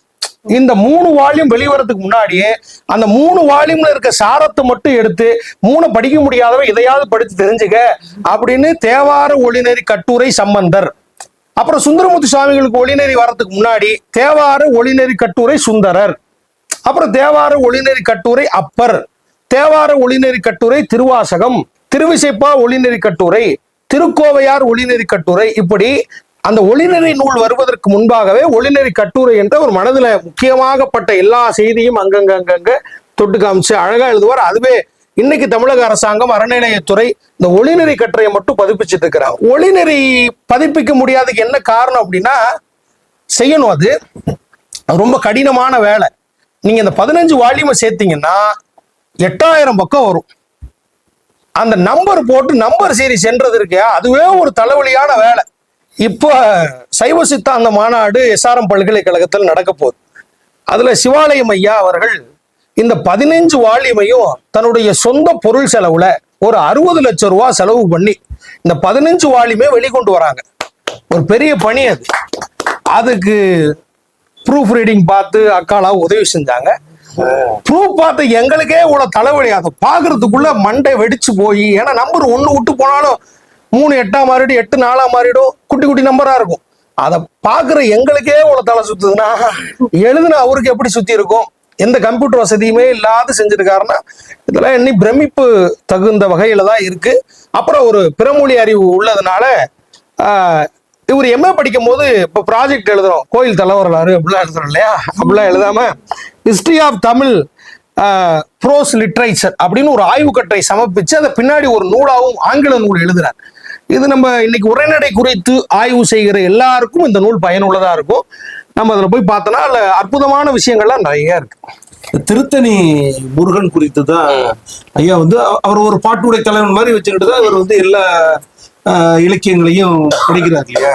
அதுல பள்ளி திருமண தத்துவம் அப்படின்னு ஒரு நூல் எழுதியிருக்கிறதாக ஒரு குறிப்பு பார்த்தேன். அப்படி வள்ளி திருமணம் தத்துவத்தை பற்றியும் அவர் என்ன சொல்லி இருக்கிறாருன்னு சொல்லுங்க. அல்ல தெய்வானை குறித்து ஏதாவது குறிப்பிட்டிருக்கிறாரா? ஏன்னா அவர் சமஸ்கிருதம் தெரிந்தவரா இருக்கிறதுனால இந்த தெய்வானை, முருகனுக்கும் தெய்வானைக்கும் என்ன தொடர்பு, ஏன்னா வள்ளிக்கும் முருகனுக்கும் இருக்கிற தொடர்பு நமக்கு தெரியும். இப்ப தெய்வானைக்கும் முருகனுக்குமான தொடர்பு ஏதாவது சொல்லி இருக்கிறாரா? இவர் முழுக்க ஒரு புராணத்தை அடிப்படையாக ஒட்டிய ஒரு சைவ மரபை தழுவிய சைவ சமயத்துக்குள்ளே நின்று யோசிக்கிற ஒரு எழுத்தாளர். அதனால அவர் அந்த நிலையிலிருந்து மீறி எதுவுமே சிந்திக்க மாட்டார். அதனால அந்த புராணத்தை ஒட்டி மட்டுமே தான் சிந்திப்பார். அந்த புராணத்துக்கு மீறி அவர் சிந்திச்சதே கிடையாது. அவர் எந்த நூல்லையுமே அது வள்ளி திருமணம், தெய்வ யானை, எப்படி கந்த புராணத்துல என்ன சொல்லி இருக்குதோ அதை தான் சொல்லுவார். அருணகிரிநாதர் என்ன சொல்லி இருக்கிறாரோ அதை தான் மேற்கோள் காட்டுவாரே தவிர அதற்கு மாற்றாக சிந்திக்கக்கூடிய மனிதர் இவர் இல்லை. அப்புறம் வள்ளிக்கிழவர் வாக்குவாதம் அப்படின்னு ஒரு நூல் எழுதிருக்காருல்ல, வள்ளியை நம்ம புரிஞ்சுக்கிறோம். கிழவர்னா யாரு? முருகப்பெருமான் தான் கிழவடா வந்து தானே அங்க திருவிளையாடல் பண்ணி போய் வாக்குவாதம், ரெண்டு பேத்துக்கு இடையில அந்த சண்டை நடக்கும். இன்னைக்கு ரோட்ல கூட நம்ம கூத்து கட்டுறப்ப கூட மாத்தி மாத்தி பேசிப்பாங்க ஜாலியா. அது வள்ளிக்கிழவர் வாக்குவாதமா? கிழவன் அப்படிங்கிறத தலைவன் தலைவன்னு வச்சுக்கலாம். சரி, புராணத்துல கிழவனா கூட வேஷம் போட்டு வந்தான்னு ஒரு மரபு கதை இருக்கு நமக்கு. அப்படியா? சரி. இந்த பள்ளி கல்லூரி வாழ்க்கைன்னு ஒரு பகுதி இருக்கு. இப்ப எப்படி நம்ம கல்லூரியில பள்ளிக்கூடத்துல பரிசு வாங்கினா நமக்கு CK சுவாமி அவார்டு இதெல்லாம் தர மாதிரி, அன்னைக்கு சமஸ்தானத்துல இருந்தவங்க தான் பெரிய முன்னிலை வகிக்கப்பட்டவங்களா இருந்தாங்க. அவர் படிப்புல கெட்டிக்காரர், ரொம்ப ஒரு ஸ்லோ லேர்னர் கிடையாது, நல்ல டாப்பரா இருந்திருக்காரு. அதனால தமிழ் படிக்கிறப்பையும் தமிழ்ல முதல் மதிப்பெண் வாங்குறதுக்கு தான் சமஸ்தானத்துல இருந்து நிறைய பணம் கொடுத்துருக்காங்க. அந்த சேதுபதி அவர்கள் பேர்ல கொடுக்கப்பட்ட விருதுமே அவர் தமிழ்ல முதல் மதிப்பெண் வாங்குறதுக்கு தான் அவருக்கு அன்னைக்கு நன்கொடையாக பணம் கொடுக்கப்பட்டிருக்கு. கல்லூரியிலே அது போல ஸ்காலர்ஷிப் வாங்கியிருக்கிறாரு. பள்ளிக்கூடம் படிக்கிறப்ப அது போல பரிசுகள் வந்துட்டு வாங்கியிருக்காரு. அவர் முதல்ல அவர் வாங்கின பரிசு எழுதுறாரு, நான் யாழ்ப்பாண பெட்டி எனக்கு ஒண்ணு பரிசா கிடைச்சிச்சு அப்படின்னு தன்னுடைய வாழ்க்கை குறிப்பு எழுதுறாரு. இது எழுதுறது ரொம்ப என்ன பயனாச்சுன்னா, அவர் தினசரி டைரி எழுதுறவராக இருந்திருக்காரு. அதனால அவருடைய வாழ்க்கை குறிப்புகள் என்னென்ன பொருள் கிடைச்சது, எந்த கோயிலுக்கு போனேன், அதை எழுதும் போது கூட எழுதுவாரு. அது எத்தனை மைல் இருந்தது, இந்த பஸ்ல இருந்து இறங்கி போனா எவ்வளவு தூரம், ட்ரெயின்ல இருந்து இறங்கி போனா எவ்வளவு தூரம், இப்படிதான் குறிப்பு எழுதுவார். ஆச்சரியமா இருந்துச்சு. அதை வச்சுக்கிட்டோம்னா நமக்கு கூகுள் மேப்லாம் தேவையில்ல மாதிரி இப்படி கிழக்கணமா திரும்ப வடக்கணமா திரும்ப இப்படிலாம் கூட ஒரு குறிப்பு தவறாது தன்னுடைய வாழ்க்கையில பதிவு செஞ்சிருப்பாரு. இப்போ இவருக்கு வந்து இப்ப உதவித்தொகை இதெல்லாம் சொன்னாங்க. இவர் புத்தகம் இவ்வளவு எழுதியிருக்காரு, இதற்கான ஏதாவது யாராவது அவருக்கு ஸ்பான்சர் பண்ணி அது மாதிரி எழுந்தாரா, இல்ல அவர் முழுக்க அவரோட சொந்த உழைப்புல தான் அந்த புத்தகங்கள்லாம் வெளிக்கொண்டு வந்தாரா? இவருடைய சொந்த உழைப்பு. இவருக்கு ரொம்ப உறுதுணையாக இருந்தது கழகம் தான். அதாவது சைவ சித்தாந்த நூற்பதிப்பு கழகம் தான் இவருக்கு ரொம்ப உறுதுணையா இருந்து இவருடைய எல்லா நூல்களையும் பதிப்பிக்கிற பணியை செஞ்சாங்க. அப்புறம் அவரே கூட சில புத்தகங்களை பதிப்பிச்சு என்ன பண்ணிருக்காங்க, இந்த சேவல் விருத்தம், இந்த மயில் விருத்தங்கிற பாடல்கள்லாம் இருக்கு, மஞ்சை பாட்டு, அதெல்லாம் வந்து 2 ரூபா 1 ரூபா 50 பைசா இப்படி குட்டி குட்டியா அச்சடிச்சு வித்துருக்குறாங்க. அந்த பாட்டு போய் சேர்ந்தா போதும் அப்படிங்கிறதுக்கான பணிகளை அவங்க செஞ்சிருக்கிறாங்க. ராவணன் சார்ந்த குறிப்புகள் இது எல்லாமே வந்து எப்படி நம்ம கம்பராமாயணத்துல காட்டப்பட்டிருக்குதோ, புராணங்கள் அடிப்படையில என்ன சொல்லப்படுதோ அதான் சொல்றேன்ல, அந்த நெறியில இருந்து மாறாது அங்க என்ன சொல்லியிருக்கோ அதை மட்டும் தான் சொல்லுவார். அதுல இருந்து அவர் மாற்று கருத்து தெரிவிக்கிற மாதிரிலாம் நான் படிச்ச வரைக்கும் இல்லை. அதை ஒட்டி தான் எழுதுவார், அதை ஒட்டியே தான் அதன் போக்குல தான் சிந்திக்கிறார் அவர். அந்த திருமூலருடைய ஆண்டு சொல்லும் போது இந்த 3000 சொல்றாங்க. அது வந்து நமக்கு ஒரு பெரிய கேள்விக்குறியாக இருக்கும். ஆனா மரபுல நின்று சைவ சமயத்துல உள்ள நின்று அந்த யோக நிலை நின்று பார்க்கும்போது அவர் வந்து இந்த 3000 ஆண்டுகள் வாழ்ந்தாரு அப்படிங்கிறது நிறுவனத்துக்கு அவர் என்ன பண்றாரு, அகசெய்திகள்லாம் வச்சு, திருமூலருடைய வாக்குல இருந்த அகசெய்திகள்லாம் வச்சு இது உண்மைதான் அப்படிங்கிற மாதிரி ஒரு போக்குல அவருடைய கண்ணோட்டத்துல அவர் நிறுவ முயற்சி செய்யறாரு. அதான் அந்த 3000 ஆண்டுகள் அப்படிங்கிறது வாழ்ந்திருப்பாரா அப்படின்னு நமக்கு ஒரு கேள்விக்குறி இருக்கலாம். ஆனா இவர் என்ன செய்யறாரு, அதை உண்மை அப்படின்னு அந்த கருத்தியல் ரீதியா அந்த மரபு ரீதியா எடுத்துக்கிட்டு அதுக்கு அகச்சான்றுகள்லாம் முன்னிறுத்தி காட்டி அதை நிரூபிக்க முயற்சி செய்யறாங்க. இல்லை, ஏன்னா நாங்க மயிலாடுதுறையில இருந்தபோது காரைக்கால் எஃப்எம்ல ஒரு செய்தி சொன்னாங்க. என்ன செய்தி சொன்னாங்கன்னா, எல்லாருமே வந்து 1000 ஆண்டுகள், அந்த காலத்துல மன்னர்கள் 1000 ஆண்டுகள் வாழ்ந்தாங்கன்னா குறிப்பு கொடுக்குறாங்கல்ல, அப்படி குறிப்பு கொடுக்கும்போது அவங்க என்ன சொன்னாங்கன்னா, ஒரு நாளைக்கு வந்து 24 மணி நேரம்ங்கிறது அண்மையில வந்ததுதான். அது ஒரு காலத்துல வந்து அது வந்து 12 மணி நேரமெல்லாம் இருந்திருக்குது. ஒரு நாள் என்பது 12 மணி நேரமெல்லாம் இருந்திருக்குது. அப்ப இன்னைக்கு வந்து 24 மணி நேரம்னா 2 நாள் அப்படின்னு சொல்றாங்க. அப்ப பூமியினுடைய சுழற்சி வந்து வேகமா இருந்திருக்குது. இப்போ வந்து அந்த வேகம் குறைஞ்சிருக்குது. அதனால வந்து ஒரு 200 ஆண்டுகள் வாழ்ந்தது அப்படின்னா வந்து சாத்தியக்கூறுகள் இருக்குதுங்கிறது மாதிரி எஃப்எம்ல ஒரு தகவல் நான் அநேகமா ஒரு 2005 வாக்குல அந்த தகவலை வந்து நான் 20 வருஷத்துக்கு முன்னாடி ஆமா பெற்றேன். அந்த தேவார ஒளிநெறி மாதிரி இந்த முருகவேல் 12 திருமுறை நம்ம எல்லாருக்குமே தெரியும். சைவ சமயத்துல 12 திருமுறை இருக்குன்னு நமக்கு தெரியும். முருகனுக்கு 12 திருமுறையை கட்டமைச்சது செங்கலூராய பிள்ளை தான். அவருக்கு முன்னாடி யாரும் செய்யலை. இவருடைய ஞான ஆசிரியராக இருந்த நம்ம அடிகளாசிரியர் இருக்கிறாங்க, இளவழகனார் இருக்காரு, அவருடைய வேண்டுகோளுக்கு இணங்க என்ன சொல்றாங்க, இந்த திருப்புகளுக்கெல்லாம் உரை எழுதுன்னு சொல்றாங்க. திருப்புகளினுடைய உயர்வங்க, இந்த சிறியனுடைய உயர்வங்க, நான் திருப்புகளுக்கு உரை எழுத மாட்டேன்னு சொல்றாரு. வைணவத்துல உரை வந்து சீக்கிரம் முன்னுக்கு வந்துருச்சு. அதாவது உரைநடை எழுதி அந்த பாடல்களுக்கு உரைநடை எழுதல். சைவ மரபுல அது வரல. காலங்காலமா அது ஒரு தடையாவே இருந்துட்டு வந்திருக்கு. ஏன்னா திருவாசகத்தினுடைய பொருள்களை படிக்கிறவங்க உணர்ந்துகிட்டு அதுக்கான பொருளை விளங்கிக்கணுமே தவிர அதுக்கு, ஏன்னா அது ஒவ்வொருவரும் ஒவ்வொரு உணர்வு நிலையில இருந்து படிக்கணும், அந்த நிலையில உணர்ந்துக்கணும் அப்படிங்கிறதுக்காக ஒரே எழுத எல்லாருமே பயந்தாங்க. நம்ம எங்க ஊர் லால்குடி பக்கத்துல பூவாளூர் இருந்தது. பூவாளூர் இருக்கு. அந்த பூவாளூர்ல தியாகராஜ செட்டியார் உவேசா அவர்களுடைய தலை மாணாக்கர் தியாகராஜ செட்டியார் அவர்கள் வாழ்ந்தாங்க. அவங்க ஒரு முறை திருச்சியில இருக்கிற போது ஒரு சுவாரஸ்யமான நிகழ்வு நடந்ததா சொல்றாங்க. அவர் பேர் கூட பட்டாபிராமன் பிள்ளை. அவர் என்ன செய்யறாரு, திருவாசகத்துக்கு தியாகராஜ செட்டியார் திருவாசகத்துக்கு உரை எழுதுங்கன்னு சொல்லிட்டே இருக்காரு. தட்டி கழிச்சுக்கிட்டே வந்திருக்காரு.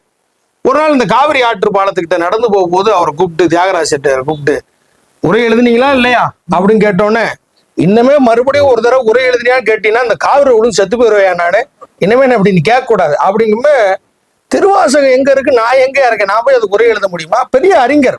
ஆனா அதை தொட்டு உரை எழுதுவதற்கு எல்லாரும் அப்படி பயந்தாங்கன்னா அதனுடைய உயர்வு கருதி. அது போலதான் இவரும் திருப்புகளுக்கு தன்னுடைய ஆசிரியர் சொன்னாலுமே அதை தட்டி கழிச்சாரு. அப்புறம் ஒரு வாரியா சமாதானம் ஆகிட்டு என்ன பண்ணாரு, யாவருக்கும் முன்னவன் முன்னின்றால் முடியாத பொருள் உள்ளதோ பெரிய புராண வரி, திருவுருள் நமக்கு துணை இருக்குன்னு நினைச்சுக்கிட்டு அந்த உரை எழுத முயற்சி செய்யறாரு. அப்படி எழுதி இவர் என்ன செய்யறாரு, இந்த இது ரொம்ப முக்கியமான ஒண்ணு, 12 திருமுறையை உருவாக்குறார். திருப்புகளை ஒவ்வொரு படை வீடு இருக்குல்ல, பழனி, திருச்செந்தூர், நமக்கு பழமுதி சோலை இருக்கு இல்லையா, ஒவ்வொரு படை வீட்டையும் ஒவ்வொரு திருமுறையா மாத்துறார். முதல் திருமுறை, 2ஆம் திருமுறை, 3, அப்ப 6 படை வீட்டுக்கு 6 திருமுறை முடிஞ்சு போச்சு. மீதி இருக்கிற தலங்கள்லாம் இருக்குல்ல, இப்ப எங்கள் ஆல்குடியின் திருப்புகள் பாடப்பட்டிருக்கு, வயலூர் திருப்புகள் பாடப்பட்டிருக்கு, இதெல்லாம் படை வீட்டுல வராது. மீதி இருக்கிற எல்லா தலங்களையும் தொகுத்து என்ன பண்றாரு, 7ஆம் திருமுறையா ஆக்குறாரு. அப்புறம் 8ஆம் திருமுறையா என்ன செய்யறாரு, 8ஆம் திருமுறை சைவ சமயத்துல திருவாசகம் ஒரு உருக்கமான பாடல்களை கொண்டது, தத்துவார்த்த ரீதியான நிறைய செய்திகளை அதுல பொதிந்து வைத்திருக்கிறதுனால அதற்கு இணையாக கந்தர் அலங்காரத்தை கொண்டு போய் சேர்க்கிறார்.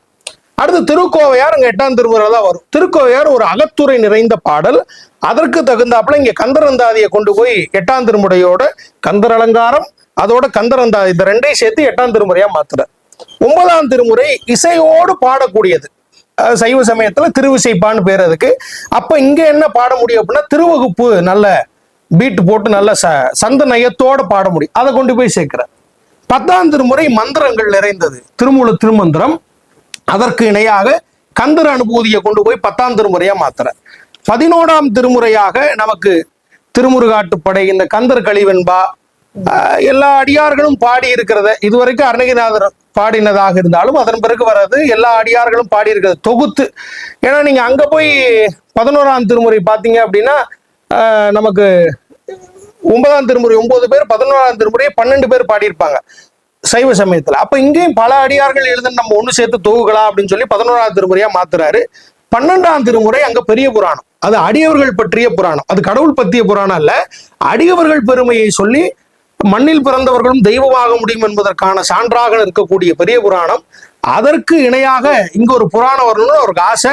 இப்பதான் பிரேக் ஆகி நிக்கிறார். என்னடா பண்றது, முருக அடியார்கள் யார் யார் நமக்கு எப்படி கண்டுபிடிச்சு தொகுக்கிறது அப்படின்னு அவருக்கு ஒரு சங்கடம். அப்ப தேனூர் வரகவி வேசே சொக்கலிங்கனார் அவர்கள் சுந்தரர் உலா அப்படின்னு ஒரு புத்தகம் இவரோட கண்ணில் படுது. ஏன்னா பிரமாதமா பாட்டு எழுதியிருக்காரு, இவரை முதல்ல தேடி கண்டுபிடின்னு சொல்லி சொக்கலிங்கனாரை தேடி, நம்ம துறையூர் பக்கத்துல தான் அவருடைய ஊர் தேனூர், அவரை போய் தேடி கண்டுபிடிச்சு, உங்க பாட்டை நான் படிச்சேங்க, ரொம்ப நல்லா இருக்கு, இந்த முருக அடியார்கள்லாம் சேர்த்து நீங்க ஒரு நூல் செஞ்சு தரக்கூடாதா, பெரிய புராணத்துக்கு இணையா ஒரு நூல் செய்யுங்களேன். அவரும் சரின்னு தேன் சாப்பிட்றதுக்கு என்ன பஞ்சமான்னு சொல்லிட்டு 41 அடியார்களை தொகுக்கிறார். அவையார் உள்பட 41 அடியார்களை தொகுத்து 2708 பாடல்களை சேர்த்து, எப்படி திருத்தொண்டர் புராணமோ அது போல செய்தொண்டர், செய்னா முருகன், செய்தொண்டர் புராணம் என்கிற ஒரு 12ஆம் திருமுறையை சேர்த்து முருகவேல் 12 திருமுறை அப்படின்னு நமக்கு ஆதாரமா இன்னைக்கு அந்த நூல் இருக்கு. அது முதல்ல சின்ன சின்ன புக்லெட் மாதிரி போடுறாங்க, அப்புறம் தொகுதியா போடுறாங்க, அதையும் கழகம் தான் போடுது, தொகுதியா போடுறாங்க. அப்புறம் அதை இன்னைக்கு சமீபத்துல 4 வால்யூம் ஆக்கி ஒரு சிகப்பு கலர்ல, இந்த காலேஜ் எடிஷன் சொல்லுவாங்க, அந்த மாதிரி இன்னைக்கு லைப்ரரியில போனா அதான் இருக்கும். அதுக்கப்புறம் இன்னைக்கு யாரும் போடல, அதை அப்படியே இருக்கு. கடைசியா போட்டது. இன்னைக்கு 4 வால்யூமா அது கிடைக்குது, நம்ம எடுத்து படிக்க முடியாது. முருகனை பற்றி இவ்வளவு வேலைகளை செஞ்சிருக்கிறதுக்கு வந்து அடிப்படையாக வந்து முருகன் வந்து ஒரு தமிழ் கடவுள் அப்படிங்கிற கான்செப்ட் அவர் வந்து ஒரு வலிந்து சொல்ல வேண்டும் அப்படிங்கிற ஒரு நிலைக்கு ஏன் போனாரு? அதுக்கான பின்புலம் ஏன்னா ஒன்றை உருவாக்குறாரு. ஏன்னா இவருக்கு வந்து தமிழ் மொழி தெரியுது, வடமொழி தெரியுது, மேலும் சமஸ்கிருதமும் தெரிகிற போது அவர் இலக்கியங்களை என்ன இதை விட பிரமாதமாக செஞ்சிருந்திருக்கலாம். அப்படிங்கும்போது ஒரு தமிழ் கடவுள் முருகனை மட்டுமே உயர்த்தி பிடிப்பதற்கான ஒரு ஒரு பொலிட்டிக்கல் ஒரு அரசியல் என்னவாக இருக்க முடியும்? அப்ப முருக வழிபாடு ஒருவேளை அந்த காலத்துல தடை செய்யப்பட்டு அல்லது முருகன் அவ்வளவு பெரிய கடவுள் இல்லைங்கிறது மாதிரியான ஒரு பரப்புரைகள் ஒருவேளை தொடர்ந்து இருக்கும்போது சமுதாயத்துல அதன் மீது அவர் கோபப்பட்டு சினங்கொண்டு எங்களுடைய தமிழ் கடவுளான முருகனை வந்து நீ என்ன பழிக்கிறது என்று சொல்லி நான் அதுக்கான வேலைகள் செய்யறேன் அப்படிங்கிறது மாதிரி செங்கல்வராய பிள்ளை வந்து ஒரு ஒரு ஆர்த்தெழுந்தார் அப்படிங்கிறது பார்ப்பதற்கான வாய்ப்புகள் இருக்குதா? அந்த காலகட்டங்கள் அவர் வாழ்ந்த காலகட்டம் அதுக்கான குறிப்புகள் ஏதாவது எழுதியிருக்கிறாரா? முருகவேல் பன்னிரு திருமுறையை செஞ்ச அளவுக்கு இது வந்து இதனுடைய கால வேலை அளவு அப்படிங்கிறது நமக்கு ரொம்ப குறைச்ச. ஏற்கனவே இருக்கிறத அவங்க மரபு ரீதியா அவங்களுக்கு ஒரு ட்ரேட்மார்க் மாதிரி எப்படி உவே சாமிநாதையர் அங்க கிடைச்சாரோ அது போல திருப்புகளுக்கு இவங்க தான் அத்தாரிட்டிங்கிற மாதிரி இவங்கெல்லாம் திருப்புகள் கிடையாது. அதற்கு இந்த முருகனுக்கு எவ்வளவு தூரம் வேலை செஞ்சாரோ அதே அளவுக்கு தான் அங்க சமயத்துல காட்டப்பட்ட தேவார ஒளிநெறிக்கு தன் வாழ்நாள்ல கிட்டத்தட்ட பாதிக்கு மேல உழைச்சிருக்கிறாரு. அப்படின்னா அப்ப இதுக்கு முரணா இதுக்கு மாறுபட்ட சிந்தனை ஒரு இல்லைங்கிறத நம்ம தெளிவா புரிஞ்சுக்க முடியும். இன்னொன்னு இவர் எந்த ஒரு கால சூழல்லையுமே தனக்கு முன்னிலையில இருந்த சமய அறிஞர்கள் சொன்ன கருத்துக்களை மாறுபட்டு சிந்திக்கிற கோணத்திலே அவர் இல்லை. ஞானசம்பந்தனுடைய ஒரு வாக்கு இருக்கு, மிக்கு சோதிக்க வேண்டாம் அப்படின்னு ஒரு வாக்கு. ஒரு விஷயத்தை தொடர்ந்து சமயத்துல பொறுத்தவரையில இஸ் ஒபே தி ஆர்டர்ங்கிற மாதிரிதான். அந்த பக்தி மார்க்கத்துல மேல என்ன சொல்லப்பட்டதோ அதை மிக்கு சோதிக்க கூடாது. ஞானசம்பந்தருடைய ஸ்டேட்மெண்ட் போட்டு கேட்டுக்கிட்டே இருந்தோம் அப்படின்னா அந்த நிலையில் நம்ம உன்னதமான நிலையை போய் பக்தி மார்க்கத்தை பொறுத்தவரையில போய் அடைய முடியாது. பெரியவர்கள் சொன்னார்கள், அதனை வைத்துக்கொண்டு தன்னால் அளவு என்ன செய்ய முடியுமோ அதனை செஞ்சு காமிச்சிருக்கிறாரு. முருகப்பெருமானை இந்த தமிழ் நிலத்தினுடைய அடையாளமாக அவர் பார்த்தது உண்மை. அதே அளவிற்கு இந்த மண்ணினுடைய சமயமாக சைவ சமயமும் இருந்தது என்பதை தன் மனதிலே ஆழங்கால் பட்டவராக அவருக்கு இஷ்ட தெய்வமாக வழிபட்ட தெய்வமாக திருத்தணிகை முருகனை அவரு ஒவ்வொருத்தருக்கும் ஒரு கடவுள் பிடிச்சி போயிடும். பிறந்த சைவ சமயமா இருக்கலாம், ஆனா தனக்கு பிடிச்ச கடவுள்னு ஒண்ணு ஆய்ப்படுவார் இல்லையா? அது போல திருத்தணிகைநாதர் அவருக்கு ரொம்ப உயிர் வாழ்க்கையில. அதனால ஆண்டுதோறும் ஜனவரி 1 திருத்தணிகை போயிடுவாரு, பிறந்த நாளுக்கு திருத்தணிகை போயிடுவாரு. அவர் 89 வயசு பிறந்தநாள் கொண்டாடுறப்ப கூட 88 முடிஞ்சு 89ஆவது பிறந்தநாள் கூட அங்க போயிட்டு தான் வந்திருக்கிறார். வந்துட்டு கீழே தடுக்கி விழுந்தவர் காலமாயிடுறார். இல்ல நான் ஏன் அதை வந்து கேட்டேன்னா, எல்லா செயல்பாடுகளுக்கு பின்னாடி ஒரு அரசியல் இருக்கு. அரசியல் இல்லாம செயல்பாடுகளே கிடையாது. அது அரசியல் அப்படின்னுங்கிறது இன்னைக்கு ஓட்டு வாங்குற அரசியலை தாண்டி எல்லாத்துக்குள்ளாரையும் ஒரு ஒரு அரசியல் இருக்குது. இந்த அரசியல் தான் வந்து நம்மளை வழிநடத்துது. இன்னைக்கு உலகளாவிய அளவுல பாத்தீங்கன்னா பழைய இலக்கியங்களை எல்லாம் எடுத்து ஆய்வு செய்யக்கூடியவங்க எல்லாம் எப்படி அதை பார்க்கிறாங்க அப்படின்னா, சொல்லப்பட்ட வார்த்தைகளை விடவும் சொல்லப்படாமல் மறைந்திருக்கும் வார்த்தைகளை தோண்டி எடுத்து பார்க்கிறது அப்படிங்கிற ஒரு போக்கு போயிட்டு இருக்குது. அதனால செங்கல்வராய பிள்ளை வந்து ஏற்கனவே சொல்லப்பட்டதிலிருந்து அதை வலுவாமல் நழுவாமல் அதற்கு பங்கம் ஏற்படாமல் சொன்னாரு அப்படிங்கிறதெல்லாம் வந்து சரி என்றால் கூட நம்ம ஏன்னா அவரு ஒரு சென்ற நூற்றாண்டுல தோன்றி இருக்கிறார். இந்த நூற்றாண்டின் மத்தியில வந்து அவர் இறந்திருக்கிறாரு. 88 ஆண்டு காலம் வாழ்ந்திருக்கிறாரு. அப்படிங்கிறது என்னன்னா, இப்ப அவர் சொன்னதெல்லாம் இருந்தா கூட அதுக்குள்ளார ஒரு அரசியல் இருக்குதா அப்படின்னு நம்ம பார்க்க வேண்டிய ஒரு தேவை இருக்குது. ஏன்னா முருக வழிபாடு வந்து நீங்க சொன்னீங்க, அவர் சைவரா இருந்தாலும் கூட முருக வழிபாட்டை ஏற்றுக்கொண்டார் அப்படிங்கிறதுல எனக்கு ஒரு கேள்வி என்ன வந்ததுன்னா, அப்ப முருகர் வந்து இந்த சைவத்துக்குள்ளார வரமாட்டாரா? வருவார். இல்ல இப்போ எனக்கு அந்த அறுவு சமயம் சொல்றோம் இல்லைங்க, கௌமாரம் சாக்தம், சக்தி வழிபாடுன்னா அது சாக்தம், கௌமாரம்னா முருக வழிபாடு, காணாபத்தியம்னா கணபதி வழிபாடு, சௌரம்னா சூரிய வழிபாடு. இப்ப இந்த அறுவகை வழிபாடு இருந்ததுங்கிறது நம்ம சொல்றோம். ஆனா காலப்போக்குல வந்து மெஜாரிட்டி வின்ஸுங்கிற மாதிரி வந்து இன்னொரு இதை உள்வாங்கி அது வந்துருது. இப்போ இதுல வந்து பாத்தீங்கன்னா சைவம் சிவனும் வந்துட்டா கௌமாரமும் உள்ள வந்துருது, காடாபத்தியமும் வந்துருது. இப்போ செல்வராய பிள்ளையுடைய காலகட்டத்துல வந்து நீங்க சொல்ற மாதிரியான அந்த பார்வை வந்து எவ்வளவு பரவலா இருந்தது, தமிழ் கடவுள் அல்லது கௌமாறு முருக வழிபாடு வேறானது அப்படிங்கிறது இருந்ததா, அதுவும் சமய சான்றோர்களுக்கு மத்தியில அது இருந்ததாங்கிறது தெரியல. முருக வழிபாட தனியா பார்ப்பாங்களா? இல்ல கிடையாது. இப்போ நீங்க கந்தபுராணத்துல கந்தபுராணத்துல ஒரு செய்தி என்ன வருதுன்னா, சிவபெருமான் வேறு இல்ல, முருகப்பெருமான் வேற அல்ல, ரெண்டுமே ஒண்ணுதான் அப்படிங்கிற கான்செப்ட தான் கந்தபுராணத்துடைய பல மைய கருத்துக்கள் இருக்கும். அவருடைய ஆற்றல் அது தத்துவார்த்த ரீதியா இப்ப நம்ம உலகியல் வாழ்க்கைக்காண்டி சில கற்பனைகள் சேர்க்கப்பட்டிருக்கலாமே தவிர, தத்துவார்த்த ரீதியா பார்க்கும்போது சிவபெருமானும் முருகப்பெருமானும் தத்துவார்த்தத்தில் ரெண்டு பேரும் ஒண்ணுதான். இவருக்கு என்ன மதிப்பு இருக்குதோ அதே மதிப்பு தான் இதுக்கு. ரெண்டு அது இது வேற அது வேற. எனக்கு செங்கல்வராய பிள்ளையை பற்றியான ஒரு ஆச்சரியம் என்னன்னு சொன்னா, இவர் வந்து அதாவது ஒரு தமிழ் கடவுளாக இருக்கக்கூடிய முருகனை வந்து இந்த அளவுக்கு வந்து உயர்த்தி பிடித்திருக்கிறாரே அப்படிங்கிறது எனக்கு ஒரு ஆச்சரியம். அதுக்கு காரணம் வள்ளிமலை சுவாமிகள் அவருடைய குருநாதர். அவர் பத்தி சொல்ல மாட்டா. வள்ளிமலை சுவாமிகள் தான் இவருடைய ஆத்மார்த்த குருநாதர். இன்னைக்கு நீங்க எப்படி வந்து மக்கா மதீனா ரொம்ப முக்கியமோ பயணம் போறாங்க இல்லையா, அது போல புனித பயணம் மேற்கொள்றவங்களுக்கு ஒரு முருகனையோ இல்ல சைவ சமயத்துல நிக்கிறவங்க யாரா இருந்தாலும் வாழ்க்கையில ஒரு முறையாவது இந்த வள்ளிமலைக்கு போயிட்டு வந்துடணும். ஏன்னா வள்ளியும் முருகனும் ஓடோடி விளையாண்ட இடம் அது. கிட்டத்தட்ட அது வேலூர் பக்கமா இருக்கு. முருகன் வந்து காலடி தடம் பதித்த இடம் அப்படின்னு ஆழ்ந்து நம்பப்படுற இடம் அது. அதனால அங்க வள்ளி குளிச்ச சுனை இன்னமும் இருக்குது, வள்ளிக்கு கோயில் இருக்கு.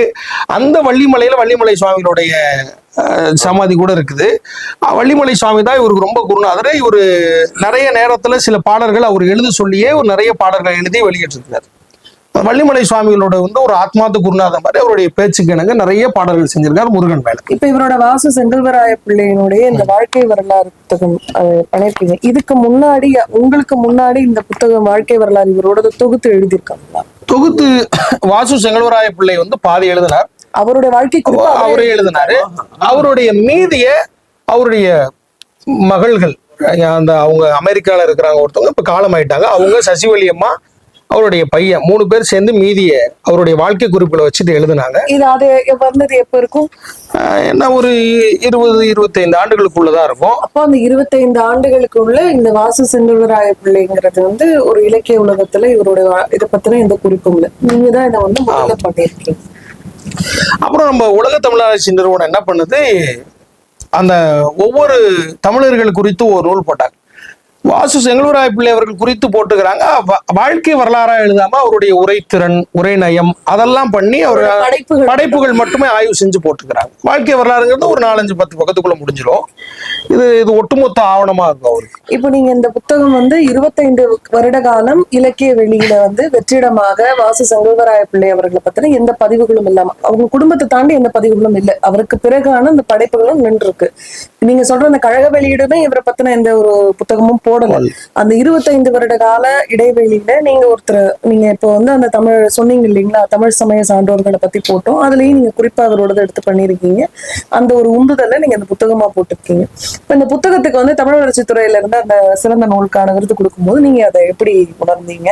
இல்ல அதை நீங்க எப்படி ஃபீல், இது நம்ம பண்ணிருக்கோம் இந்த ஒர்க்கு, இல்ல இது எப்படி அடுத்த கட்டம் எடுத்துட்டு போகணும், இல்ல நீங்க இதை எப்படி சொல்ல, என்ன மாதிரியா இந்த சமூகத்துக்கு சொல்லுங்க? இது ஒரு செங்கல்வராய பிள்ளை எனக்கு ஒரு அதிர்ஷ்டமானவரா மாறி போயிட்டாரு.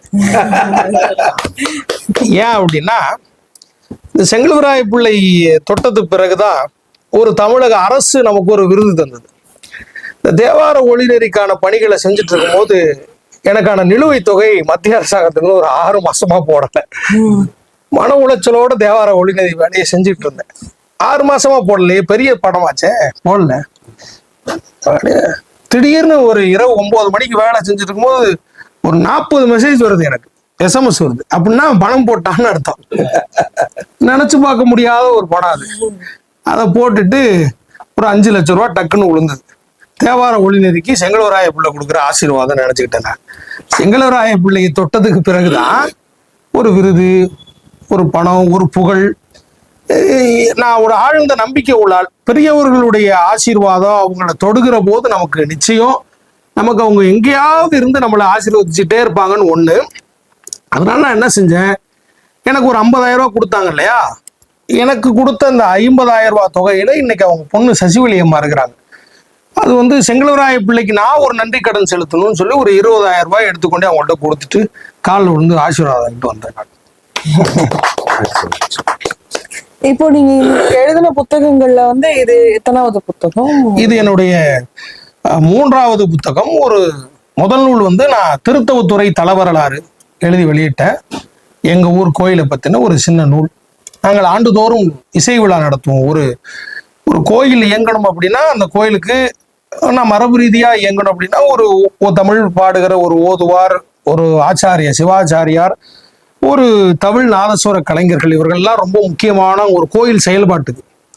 அந்த வகையில அந்த இசைக்கலைஞர்களை ஊக்குவிக்கணும் அப்படிங்கிற வகையில நம்ம ஒரு 50-60 நாதஸ்வர தமிழ் கலைஞர்கள் பங்கு பெற ஒரு இசை விழா ஆண்டுதோறும் நடத்திக்கிட்டு வரோம். அதுல ஒரு நூல் வெளியில்லாமன்னு ஆரம்பிச்சது தான். அது மாதிரி முதல் நூல் திருத்தவத்துறை தலவரலாறு எழுதி வெளியிட்டோம். 2வது நூல் வாசு செங்கலவராய பிள்ளை அவருடைய நூல். அதுக்கு முன்னாடி அந்த தொகுப்பு நூலா 10 பேர் சேர்ந்து எழுதினோம். அப்புறம் 3வது என்னுடைய தனி நூலா இப்ப வெளிவந்தது. அது வந்து சண்டேஸ்வரரும் வள்ளலாரும் அப்படின்னு. அது ஊரநடிகளாருடைய தாக்கத்தினால ஊரநடிகளார் என்ன பண்ணா, ஞானசம்பந்தர் வள்ளலார், பாரதி வள்ளலார், காந்தி வள்ளலார், மகாவீரர் வள்ளலார்னு எழுதினார். 12 புத்தகம். 12வதா சேக்கிழாரும் வள்ளலாரும் 12ஆம் திருமுறையை ஞாபகம் வச்சுக்கிட்டு 12 நிப்பாட்டியா அதுக்கப்புறம் அடைஞ்சிட்டார். சரி, நமக்கு ஒரு தாக்கம் 13வதா நம்ம ஒன்று சேர்க்கணும் அப்படின்னு. அதனால சண்டேஸ்வர நாயனாரும் வள்ளலாரும் அப்படின்னு ஒரு ஒப்புமைப்படுத்தி இப்ப சமீபத்துல ஒரு நூல் எழுதி வெளியிட்டோம். இப்போ ஒரு நூல் பதிப்பு பணி நடந்துட்டு இருக்கு. வருகிற மே மாசம் 30ஆம் தேதி பெருந்திருப்பிராட்டியார் பிள்ளை தமிழ் அப்படின்னு மகாவித்வான் மீனா சுந்தரம் பிள்ளை எழுதினது. எங்க ஊர்ல இருக்கிற அம்பிகையின் மீது பாடப்பட்ட ஒரு பிள்ளை தமிழ் அது. அது எல்லா பாட்டுமே ரொம்ப அருமையாக இருக்கும். அது மனம் கவர்கிற பாடல், தத்துவார்த்த ரீதியான பாடல். அந்த 100 பாடல்களுக்கும் நடேச முதலியார், அண்ணாமலை பல்கலைக்கழகத்துல வேலை செஞ்ச நடேச முதலியார் ஒரு குறிப்புரை செஞ்சிருக்கிறார். அந்த குறிப்புரை வந்து 50 வருஷம் ஆகுது. அந்த மூல நூலும் வந்து 50 வருஷத்துக்கு மேல ஆகுது. பூவாலூரை சேர்ந்த கதிரேசன் செட்டியார் என்பவர் ஒரு பொழிப்புரை சமீபத்துல எழுதி வெளியிட்டு அவர் அடைஞ்சிட்டாங்க.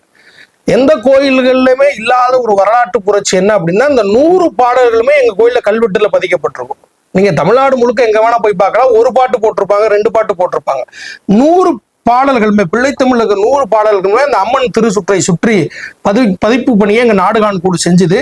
அதை மறுபதிப்பு செய்யணும் எனக்கு ஒரு ஆசை. அதனால மூல நூல்ல எப்படி அந்த பாட்டு இருக்கோ அந்த பாட்டு, இது தற்காலத்துல அதை அப்படியே வாசிக்கிறது கஷ்டம். ஸோ அதனால எளிமைப்படுத்தி பேராசிரியர் வெங்கடேசன் அவர்களை வச்சு எளிமைப்படுத்தி வாசிக்கிறது போல மூலப்பாடல் இந்த பக்கத்து எளிமையான வரிகள்ல பிரிச்சு படிக்கிற மாதிரி அந்த பாட்டையும் போட்டு, நடேச முதலியாரோட குறிப்புரை, கதிரேசன் செட்டியாரோட பொழிப்புரை போட்டு ஒரு 200 பக்கத்துக்கு மேல அந்த நூலை வருகிற சேக்கிழார் விழால வெளியிடலான்னு அந்த பதிப்பு பணியை இப்ப செஞ்சுட்டு இருக்கிறோம்.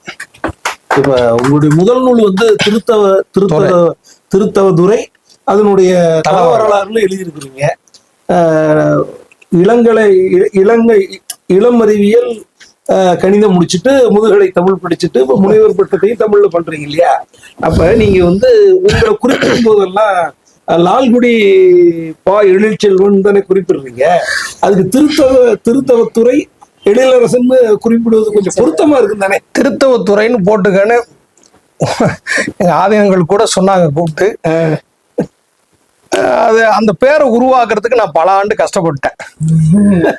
எனக்கு சின்ன பிள்ளையில பார்க்கும்போது இந்த லால்குடின்னு அடிச்சோம் அப்படின்னா அந்த கூகுள்ல வயலின் ஜெயராமன் மட்டும்தான் வருவாரு. ஆமா, ஸ்கூல் படிக்கிறப்ப அது லால்குடி மட்டும் வராரு, நம்ம பேர்லாம் வரமாட்டேது அறியாமையில. ஆனா லால்குடின்னு போட்டா நம்ம பேர் வரணும் மாதிரி அப்படின்னு ஒரு ஆசை எனக்கு. அதாவது லால்குடி மேல ஒரு பாசம். அந்த லால்குடி பேரு வந்து ஒரு அர்த்தமில்லாத பேரு. முகலாயர் படையெடுத்து வந்தாரு, லால்னா சிவப்பு, குடினா கோபுரம், சிவப்பு கலர்ல கோபுரம் இருந்துச்சு. அவன் பார்த்தோன்னே லால் சிவப்பு அப்படின்னு பேரு வச்சு லால்குடின்னு சொல்லிட்டு போனான். ராபி சேதுபிள்ளையே அப்படிதான் பதிவு செய்யறாரு இந்த கருத்தை. அது பொருத்தமானதானா ஒரு யோசிக்க. சிவப்பு கலர்ல கோபுரத்தை அடிச்சிருப்பாங்களான்னா அது வெள்ளை கலர் அடிச்சிருப்பாங்க. எனக்கு தெரிஞ்ச சிவப்பு கலர்லாம் தெரியல. அது ஒரு ஏதோ கலை. நான் என்ன நினைக்கிறேன்னா, இப்ப நம்முடைய பெரிய கோயில் இருக்கு இல்லையா, அந்த பெரிய கோயில் பாத்தீங்கன்னா அந்த சுற்றுச்சூழல் எல்லாமே பாத்தீங்கன்னா பெரும்பகுதி அது செம்பராங்கல்லுல வந்து கல்லே அப்படி இருந்தது. கல்லே அதுக்கு பேரு செம்பராங்கல்லுன்னு பேரு.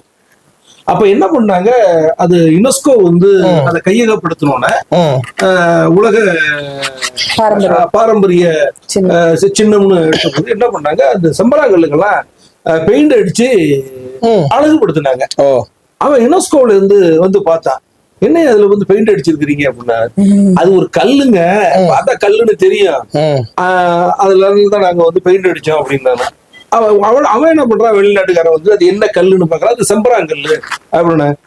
எல்லா அடிக்கப்பட்ட பெயிண்ட பூரா ஸ்ப்ரே பண்ணி, மண்ணெண்ணெய் வச்சு ஸ்ப்ரே பண்ணி, இந்த தின்னரோ என்னமோ சொல்லுவாங்க, அதெல்லாம் வச்சு ஸ்ப்ரே பண்ணி எல்லா பெயிண்டையும் எடுத்துட்டு எல்லாரும் பதறாங்க. ஏங்க அழகா இருந்துச்சு. ஏயா, தமிழனுடைய பெருமையை செம்பராங்கல்ல வந்து கோயில் கட்ட முடியும். செம்பராங்கல், ஏன்னா செம்பராங்கல் வந்து உடையக்கூடிய தன்மை உடைய, ஒரு லேசா ஒரு வெற்று வச்சு ஒரு சுத்தியல் வச்சு அடிச்சா உடைஞ்சிடும். இப்படிப்பட்ட கல்லை வச்சு இவன் வந்து கோயில் கட்டி இருக்கிறான்.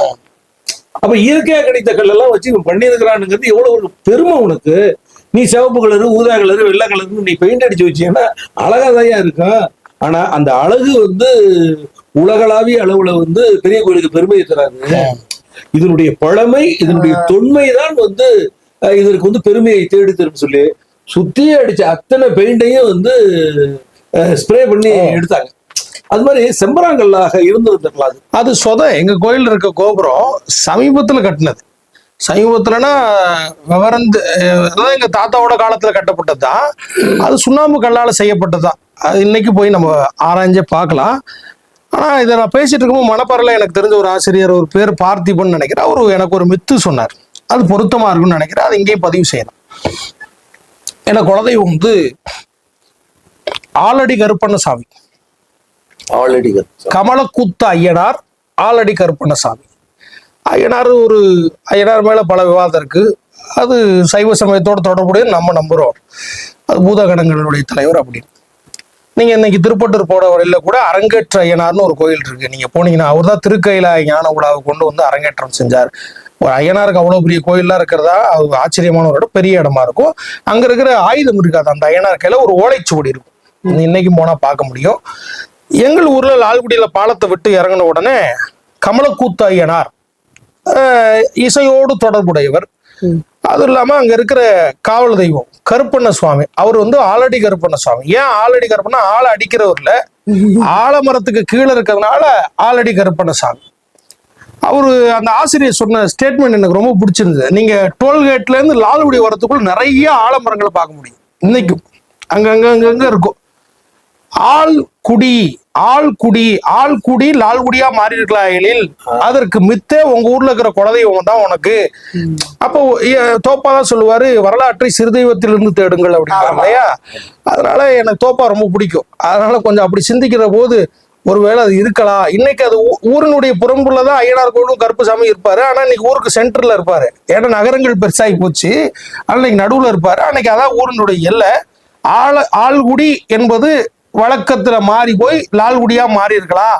இந்த சவுப்பு அடிக்கிற கதை கொஞ்சம் நம்புற மாதிரி இல்லைன்னு சொன்னாரு. எனக்கும் அதை நம்புற மாதிரி இல்லைங்கிறதுனால எல்லா பக்கமும் நான் அதை சொல்லிட்டு இருக்கேன். அப்புறம் ஆழம் அப்படிங்கிறது வந்து வெறும் மரத்தை குறிப்பது என்பது பொருத்த முடியாதுதான் சொன்னால் கூட, ஆழம் என்பது நீர்நிலைகளையும் குறிக்கும்.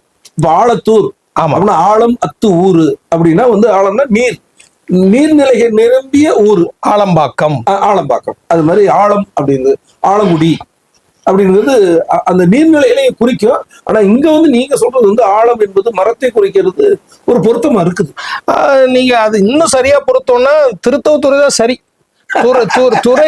துறை அப்படின்னா இந்த திருத்தவத்துறை பேர நம்ம சொல்ல நாவுக்கரச சொல்ற பண்டலுவர் தவத்துறை, 7 முனிவர்கள் வந்து தவம் பண்ண துறைன்னு எங்கெங்கெல்லாம் முடியுதோ அங்கெல்லாம் நீர் ஆற்றங்கரையை ஒட்டிய ஊர். எங்க வீடுகள்ல இருந்து 2 கிலோமீட்டர் தான் நடந்தே போயிடலாம் கொள்ளாடக்கரைக்கு. ஆற்றங்கரையை ஒட்டிய ஊர். அதனால இது திருத்தவத்துறை, மேன்மை பொருந்தியவர்கள், தவம் இருந்ததால் இந்த ஊருக்கு திருத்தவத்துறை என்று பெயர். அது பிற்காலத்தில் லால்குடியா மாறி போச்சு. அதுக்கு முன்னாடி பைரவி வனம்னு புராணத்துல நமக்கு நிறைய பேர்கள் இருக்கு. பைரவி வனம். அப்புறம் எந்த புராணத்துல வருது எது? பைரவி வனம். பைரவி வனம் நம்ம திருத்தவத்துறைக்கு தலபுராணம் இருக்கு, வடமொழியோட தொடர்புடைய தலபுராணம். அதுல பைரவி வனம்னு நமக்கு பேர் இருக்கு. அப்புறம் அந்த இடையாற்று நாடெல்லாம் நமக்கு பக்கத்துல இருக்கிற கிராமங்கள் மலவ நாட்டு மன்னன், அதனால இது பேர் மலவ நாடு அப்படின்னு லால்குடி கொண்டு ஒரு பேர் இருக்குது. மலவ நாட்டு மன்னன் ஆண்டதுனால அது ஒரு வரலாற்று மிக்க ஒரு சிறப்பு மிக்க ஊர் லால்குடி.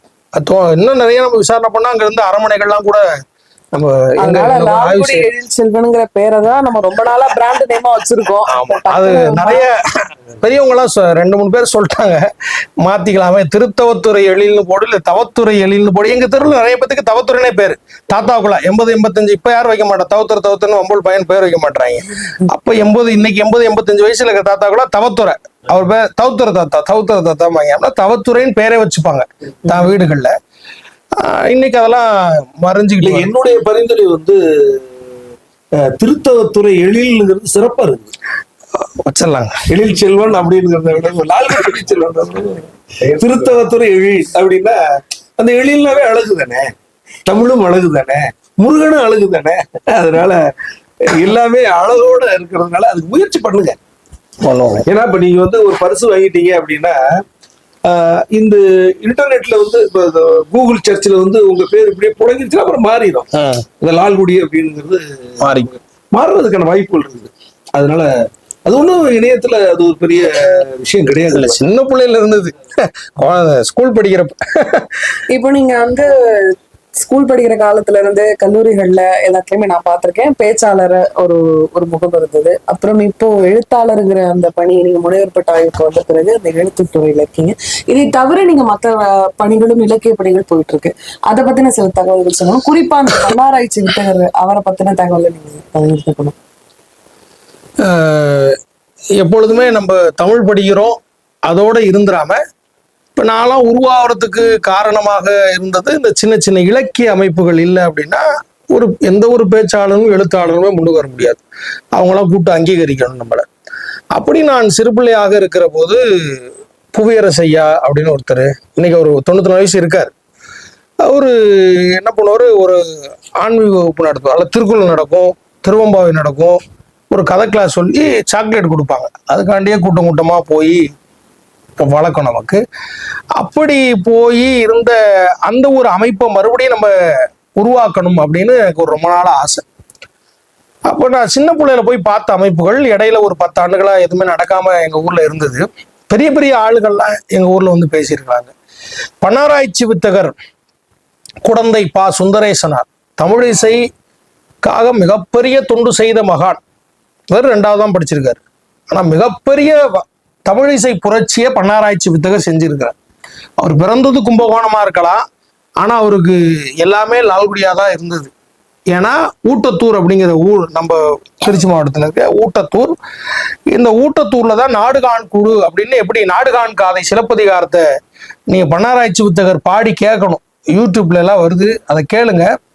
அந்த ஒரு காந்தாரமான குரல்ல இன்னைக்கு யாருமே பாட முடியாது. அப்படி ஒருத்தர் பாடுற மாதிரி இருந்தார், வைத்திலிங்கம் ஐயான்னு இருந்தார். வைத்திலிங்கம் கோடிலிங்கம் லிங்கம் பிரதர்ஸ் அவருடைய நேரடி மாணவர்கள். வைத்திலிங்கம் ஐயா இன்னைக்கு இல்லை, அவருடைய கோடிலிங்கம் ஐயா தான் இன்னைக்கு இருக்கிறாங்க. அவங்களும் 85 வயசு நெருங்கிட்டாங்க. அப்படி ஒரு நாடுகான் குழு அப்படின்னு ஒன்று ஆரம்பிச்சு இந்த மக்கள்லாம் கூட்டு போய் நாடு நாடா காட்டணும்னு ஆசைப்பட்டார். அதுக்காக ஊட்டத்தூர்ல துவங்கப்பட்ட ஒரு அமைப்பு வருகிற 2027 அதை 50வது ஆண்டு பொன்விழா சந்திக்க இருக்குது. இடையில ஒரு 10 வருஷமா நடக்காம இருந்தது. அதை நாங்க இளைஞர்களும் எங்க ஊர்ல இருக்கிற பெரியவங்களும் சேர்ந்து மறுபடியும் அதை விட்டுறக்கூடாதுங்க, நம்மலாம் நான் சின்ன பிள்ளையிலேருந்து பார்த்த அமைப்பு அதெல்லாம் செயல்படணும் அப்படின்னு சொல்லி பேராசிரியர் செல்வ கணபதி ஐயா, புவியரசு ஐயா இவங்க எல்லாத்தையும் ஒருங்கிணைச்சு அதுக்கு தலைவர் செயலாளர்லாம் போட்டு இப்போ அந்த அமைப்புக்கு மறுபடியும் உயிர் ஊட்டி திருவள்ளுவர் கழகம் எங்க ஊர்ல 87 ஆண்டுகள் பழமையானது. இப்போ 90வது ஆண்டு சந்திக்க போகுது. அதுல நான் 5வது படிக்கும் போது தமிழ் தேர்வு நடத்துவாங்க. தமிழ் தேர்வு 5வது புக்ல இருக்கிறத படிச்சுட்டு வந்து டெஸ்ட் எழுதணும். முதல் மதிப்பெண் வாங்கினா நமக்கு பரிசு கொடுப்பாங்க, 100 ரூபா தருவாங்க. அப்ப அதுக்காண்டி அந்த போட்டிக்கு படிச்சிருக்கிறேன். அதுக்கு பிறகு திருக்குறள் வந்து செக்ஷன் வைஸ் ஒப்பிக்கணும். 1வது 2வது 3வது படிக்கிற வரைக்கும் 2 அதிகாரம் போதும், 5வது படிக்கிறவனுக்கு 5 அதிகாரம், அப்படி பிரிச்சு பிரிச்சு கொடுத்துருப்பாங்க. அந்த திருக்குறள் போட்டியில நான் 2-3 தடவை கலந்து பரிசு வாங்கியிருக்கேன்னா இதுவும் என்னடா அப்படி நடக்காம இருக்கேன்னு ஒரு மன வருத்தம். அதுலதான் திருவள்ளுவர் கழகத்துலதான் நிறைய பேர் வந்து சொற்பொழிவாற்றுவாங்க லால்குடியில. இந்த கனகசோப்புள்ள அவங்க எல்லாம் ஏற்பாடு பண்ணி நடத்துவாங்க. இதெல்லாம் இல்லாம போச்சே அப்படின்னு ஒரு வருத்தம் நமக்கு.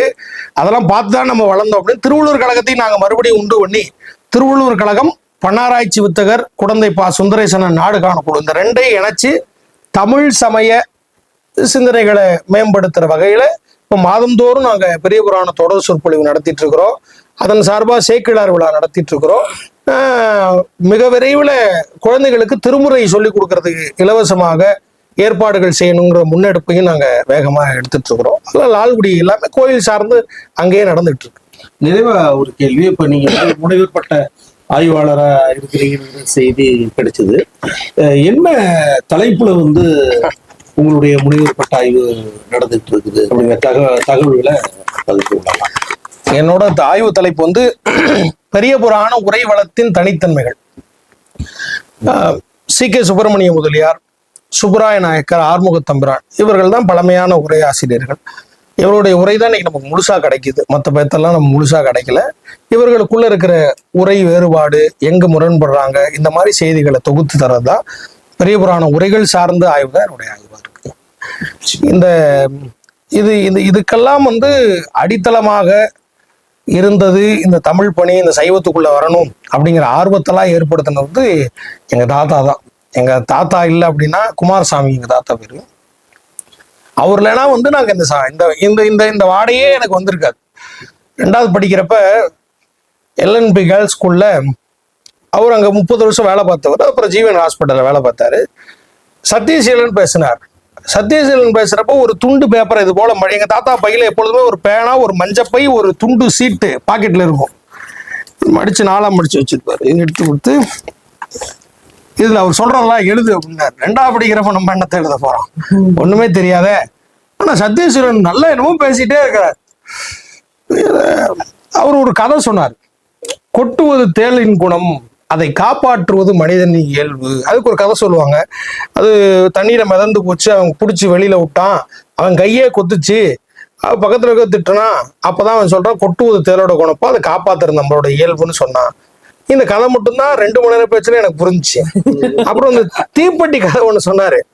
மண்டையில கனம் அதிகமா இருக்கக்கூடாதுப்பா, உரசும் போது முதல்ல எரியுறது எது, தலைதான். அது போல கனம் அதிகமா தான் எரிஞ்சு விடுவோம். இந்த கதையை இந்த கதையை மட்டும் 2 மணி நேரம் பேசுன 2 கதை தான் மனசுல பதிஞ்சு. இதை எனக்கு தெரிஞ்ச தமிழ்ல எழுதி எங்க தாத்தாரை கொண்டு கொடுத்தேன். அவர் அப்படி படிச்சு பார்த்துட்டு அந்த கதையை சொல்ல சொன்னார். உலகாங்கிதம் அடைஞ்சு போய் ஒரு 10 ரூபாய்க்கு ஒரு சோடா வாங்கி தந்தார். அந்த சோடா தான் இன்னை வரைக்கும் நம்மள எல்லா மேடலையும் சோடா குடிக்கிறது. ஆமா, திருச்சிக்கு தமிழ் சங்கத்துல கூட்டு வருவாரு. வசந்த பவன்ல தோசை கிடைக்குங்கிறதுக்காக தான் வருவேன் நான், இல்லாட்டி வரவே மாட்டேன். வசந்த பவன்ல முடிஞ்சு போகும்போது தமிழ் சங்கத்துல சோறு போட மாட்டாங்க. பெரிய பெரிய செண்பக தமிழரங்குல ஆண்டு விழா நடந்தா சாப்பாடு போடுவாங்க. தமிழ் சங்கத்துல ஏதாவது விழாக்கள் பெருசா நடந்தா போடுவாங்களே தவிர மற்றபடி சின்ன சின்ன கூட்டங்கள்லாம் நம்ம சாப்பாடுலாம் எதிர்பார்க்க முடியாது இல்லையா. வசந்த பவன்ல போகும்போது நல்ல ரோஸ்ட் கிடைக்கும் அப்படின்னு ஒரு ஆசையில தான் தாத்தா கூட வருவேன் நான். மேடை பேச்சுக்கெல்லாம் போகும்போது கூட வீட்டுல பெரிய டேபிள் இருக்கும். அந்த டேபிள்ல நீங்க ஏறி நிக்கணும். நின்றுட்டு எங்க வீட்டுல ஒரு 10 உருப்படி இருப்பாங்க. சித்தப்பா, சித்தி, பக்கத்துல சின்னப்பை, பெரிய பையன், பக்கத்து வீடு எல்லாரும் வந்து அசம்பிள் ஆயிடுவாங்க. அவரு ஒரு ராஜ்யசபா MP மாதிரி ஆர்டர் போட்ட மறுபேச்சு அங்க வேலையே கிடையாது. எல்லாரும் வந்து உட்காந்துருவாங்க. இது மேடை ஏறி டெமோ காமிக்கணும். நானு டெமோ காமிச்ச அப்புறம் கீழே இருக்கலாம் கைத்தட்ட சொல்லுவாரு. அவரு ஆனந்த கண்ணீர் விட்டிப்பாரு. போயிட்டு வந்ததுக்கு அப்புறம் என்ன நடந்துச்சுன்னு நீங்க சொல்லணும். வந்து காப்பி கொடுத்தாங்க, அந்த டீச்சர் இப்படி பேசுனாங்க, அந்த டீச்சர் மார்க் போடல, தோத்துட்டு வந்தோம்னா அந்த டீச்சருக்கு மார்க் போடுறதில்லப்பா, நீ ஏன் பாடுற அப்படின்னு சமாதானப்படுத்துவாரு. டீச்சருக்கு மார்க் போடுறதில்லப்பா, நீ நல்லா இவ்வளவு பேசுற, அந்த அம்மாவுக்கு மார்க் போட தெரியல, ஏதோ ஒண்ணும் தெரியாது கொண்டு வந்து அரைச்சிருப்பாங்க, நீ விடு அப்படின்னு சமாதானப்படுத்தி அப்பயும் ஒரு 10 ரூபா காசு தருவார்.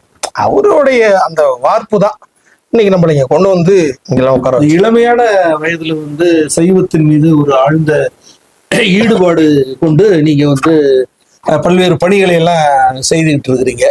என்னுடைய ஒரு எதிர்பார்ப்பான ஒரு கேள்வி என்னன்னு சொன்னா, இப்ப நீங்க வந்து இது சைவத்தை போற்றுகிற அளவிற்கு நீங்க வைணவத்தை போற்றுகிறீர்கள் என்று சொன்னால், இப்ப தமிழ்நாட்டுல உங்களுக்கு ஒரு பேரும் புகழும் கிடைச்சிருச்சு. இப்ப வைணவத்தை நீங்க தூக்கி பிடிச்சீங்கன்னா இந்தியா முழுக்க நீங்க வந்து ஒரு புகழ் பெறுவதற்கான வாய்ப்பு இருக்குது. அப்படிப்பட்ட சூழல் தானே வந்து ஒன்றிய அரசும் கொடுத்துக்கிட்டு இருக்கு, எல்லாத்தையும் கொடுத்துக்கிட்டு இருக்கு இல்லையா? அப்ப நீங்க வந்து ஏன்னா சைவமும் வைணவம் தானே தமிழுக்கு பணியாற்றுன்னு சொல்றாங்க. அப்ப சைவ பணியெல்லாம் முடிச்சுட்டு, ஏன்னா உங்களுக்கு வாய்ப்புகள் நிறைய இருக்குது, அப்படி முடிச்சுட்டு போகும்போது எதிர்காலத்துல வைணவத்தின் மீது நீங்கள் ஒரு பார்வையை செலுத்துவதற்கு வாய்ப்புகள் இருக்குதா? அப்படியே ஒரு இறுதியா இந்த கலந்துரையாடல். கம்பராமாயணம் நல்லா படிப்பேன். கம்பராமாயணம் 1 மணி நேரம் விட்டா பேசுவேன் நானு. கம்பராமாயணம் எனக்கு பிடிக்கும். ஆண்டாளோட திருப்பாவை எனக்கு ரொம்ப பிடிக்கும். தமிழுக்கு நம்ம வைணவத்துக்கு விரோதி கிடையாது. ஏன்னா எல்லா சைவ கோயில்களிலும் பெருமாளுக்கு இடம் உண்டு. அங்க பொறுத்த வரையில வைணவம் என்றைக்குமே சைவர்களுக்கு எதிரி கிடையாது. ஏன்னா முதல் சிவனடியாரே விஷ்ணு தான் எங்களுக்கு. எப்படி அடியோர் லிஸ்ட்ல அந்த 63 பேர்ஸ்ல முதல் ரேங்க் யாரு கொடுக்கணும்னா மகாவிஷ்ணு தான் கொடுக்கணும். திருவாரூர்ல அன்னைக்கு சாமி அஜபான் நடனம் ஆடுறாரு அப்படின்னா மகாவிஷ்ணுடைய அந்த இருதயத்திலிருந்து வர அந்த மூச்சு காத்துலதான் அந்த அசைவு தான் அஜபான் நடனம்.